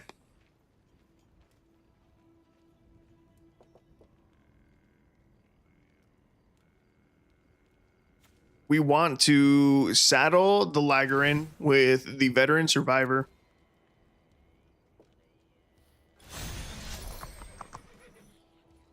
We'll go to combat. We swing. We put a +1/+1 counter on both of our mounts. And hopefully we connect for 5 damage here. He can choose to block using his Mobster. He flashes in an Agent Venom, 2/3 Flash Menace. Whenever another non-token creature you control dies, you draw a card and lose 1 life. Okay, he chooses not to block, takes the 5 damage. We're going to exile Merciless Enforcers from his graveyard, because Tombstone can still return a villain from the graveyard to his hand.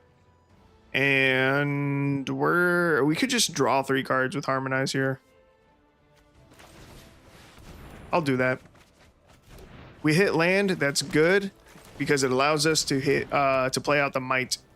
Specifically, we hit a Force, which is good because it allowed us to play out our Might. Next turn. We're in a pretty good spot. Saddle 4. 2, 3, 4. Play out the Captain. Captain can saddle the Steed. Veteran Survivor is about to get the +3/+3. Our opponent has 2 cards left in hand. We have 1/1 blocker. Okay, this attack makes sense. I was worried that he may have a board wipe. But no, he's just swinging.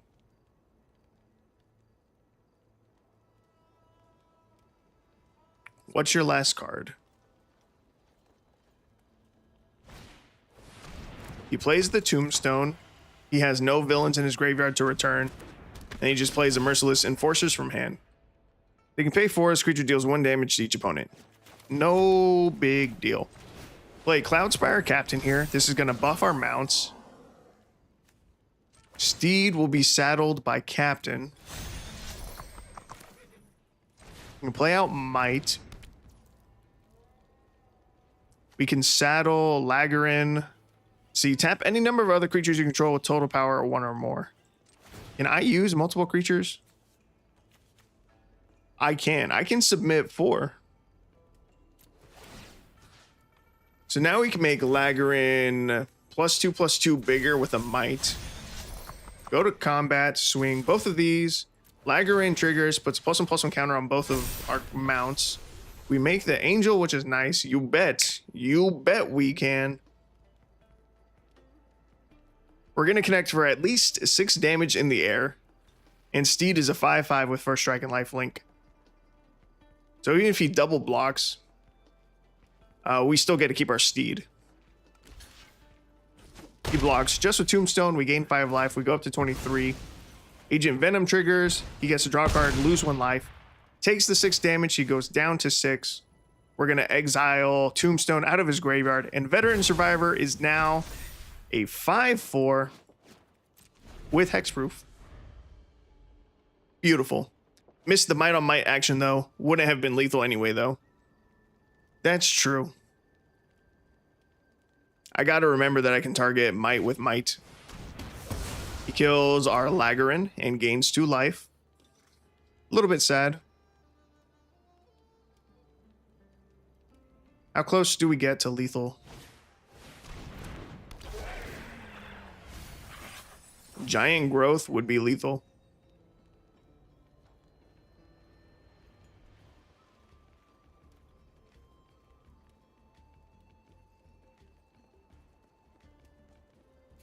Did I read the cat? No. 3 mana, 2/3 Death Touch. When it enters, mill 2 cards.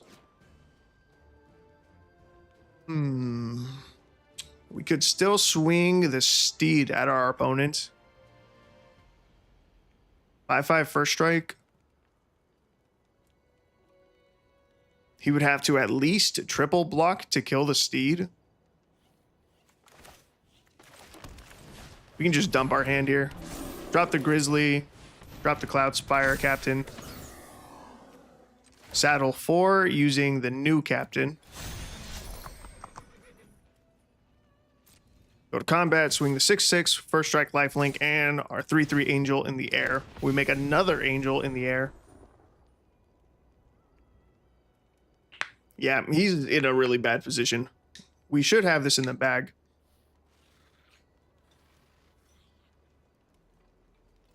Actually, even if he triple blocked the Steed, it still doesn't help him. I was thinking that he could triple block and then use Venomized Cat as one of the triple blockers. But we get to assign the damage. So we would use our first 3 points of damage to kill the Death Toucher. So it wouldn't matter. We go up to 29. He gets another draw with Agent Venom. We deal 3. We set our opponent down to 4. We end the turn. If you saddle the Mights too and did Might on Might, you'd have a 9/9 Steed.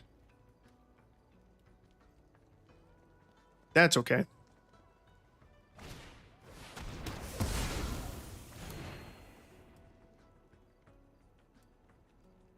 I was trying to think about how we kill him in the air with our Angels anyway.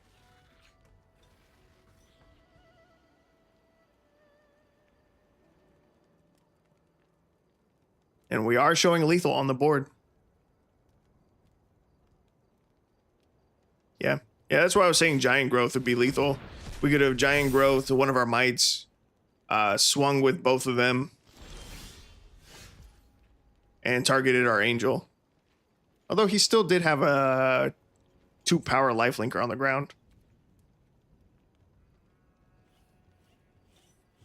This is suspicious. I think we can swing out here. We go Captain. He has 1 card in hand. If I swing the 2 Angels and his last card is removal, then he's not dead. But we can saddle the Grizzly with this new Captain.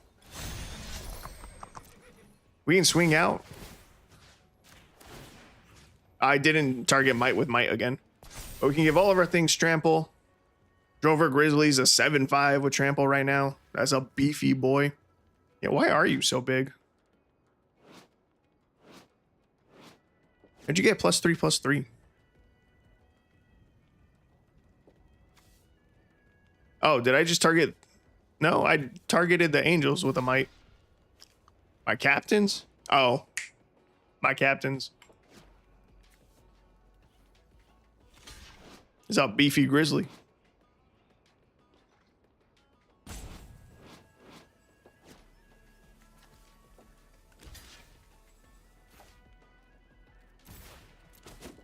And that is GG.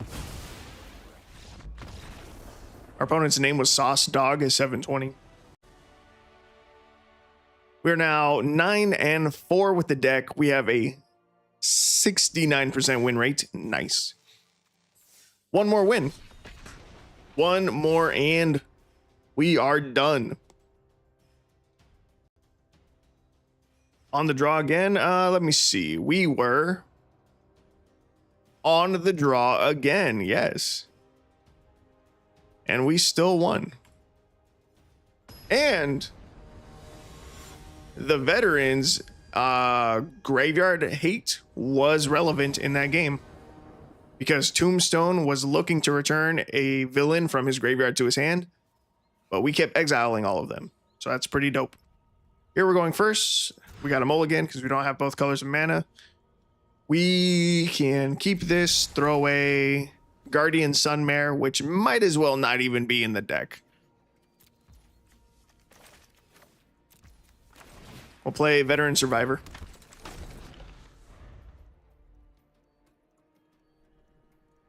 We're going first, but our hand's looking a little bit lackluster right now. Having a mulligan down is a bummer. Drawing into a fourth land, also a bummer. We need some gas. If we could find a Trash the Town, that'd be pretty nice. Harmonize in a turn, in 2 turns from now, would also be pretty good. Opponent's going to play a Professor of Symbology. When this card came out, I used it a lot. 2 mana, 2/1 when it enters. Learn. Gain knowledge. Yeah, I likes using the lesson cards. They're cool. Now, do they grab removal? Yes, they do. They do grab removal. Okay. Okay, what's our plan? Play out the Might. We can kill the Professor. Yes. Using Throw from the Saddle to kill the Professor will give us the power we need to then saddle the Steed. Steed becomes a 3/3. We go to combat. We make our Angel. We deal 3 to our opponent, set him to 15. We exile Professor of Symbology. Now, the question is, what creature do they exile with reduced to memory? Probably the Steed, but then they give us a 3/2 body, which would be very nice. We can very much use a 3/2 body. Show me what you got, opponent. Use it. They target the Veteran Survivor. Okay. That's it. We did it. 10 wins with the Might Mount deck. Oh, that's what it should be called. The deck should be called Mighty Mounts.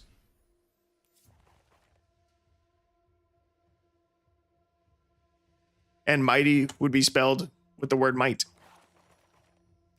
That is it. That's the deck. You love it? I love it. I wish I had thought of it like 14 games ago. We'll give a little refresh to our untapped account.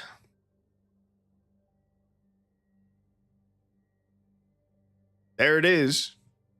6 versions of the deck. So this one definitely took a lot more tweaking than our mono white deck took.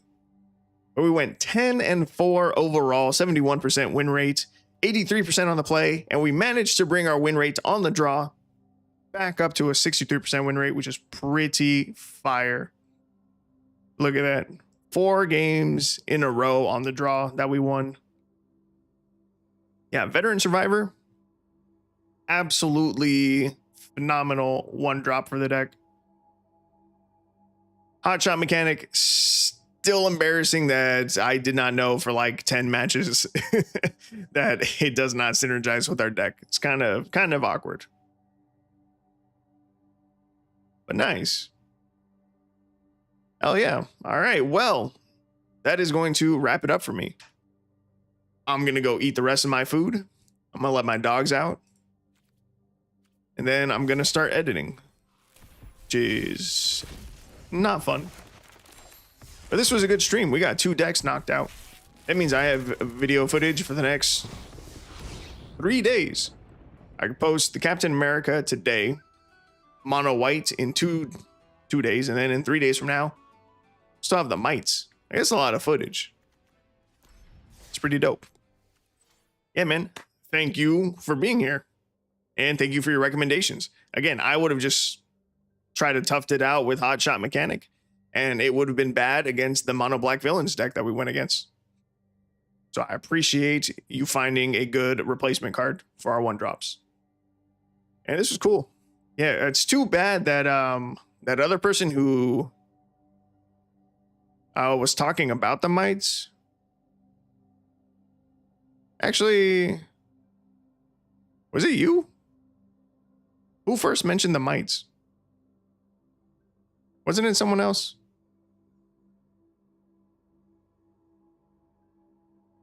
I'm scrolling back up through the chat.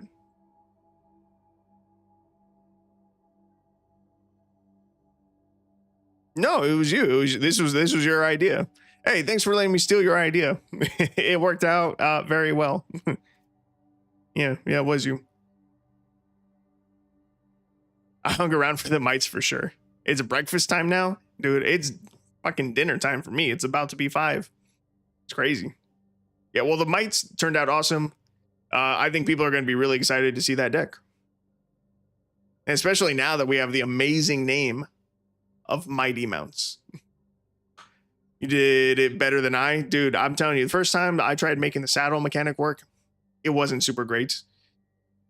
It didn't work on a budget because a lot of the better saddle creatures are rares, and the common and uncommons, they just weren't up to, I don't know, up to par. They just couldn't help support the deck enough. I definitely would not have considered the might plus giant growth in the deck to pair into a saddle deck. Like, that's just crazy. But we made it work. The sloth and the sunmare really didn't do shit in this deck. Didn't do a goddamn thing. But all right, I will let you go. You eat your breakfast. I'm going to eat my Chipotle for dinner. And hopefully I will see you in the next stream. Do I know when that's going to be? I don't. So yeah, hopefully I see you there.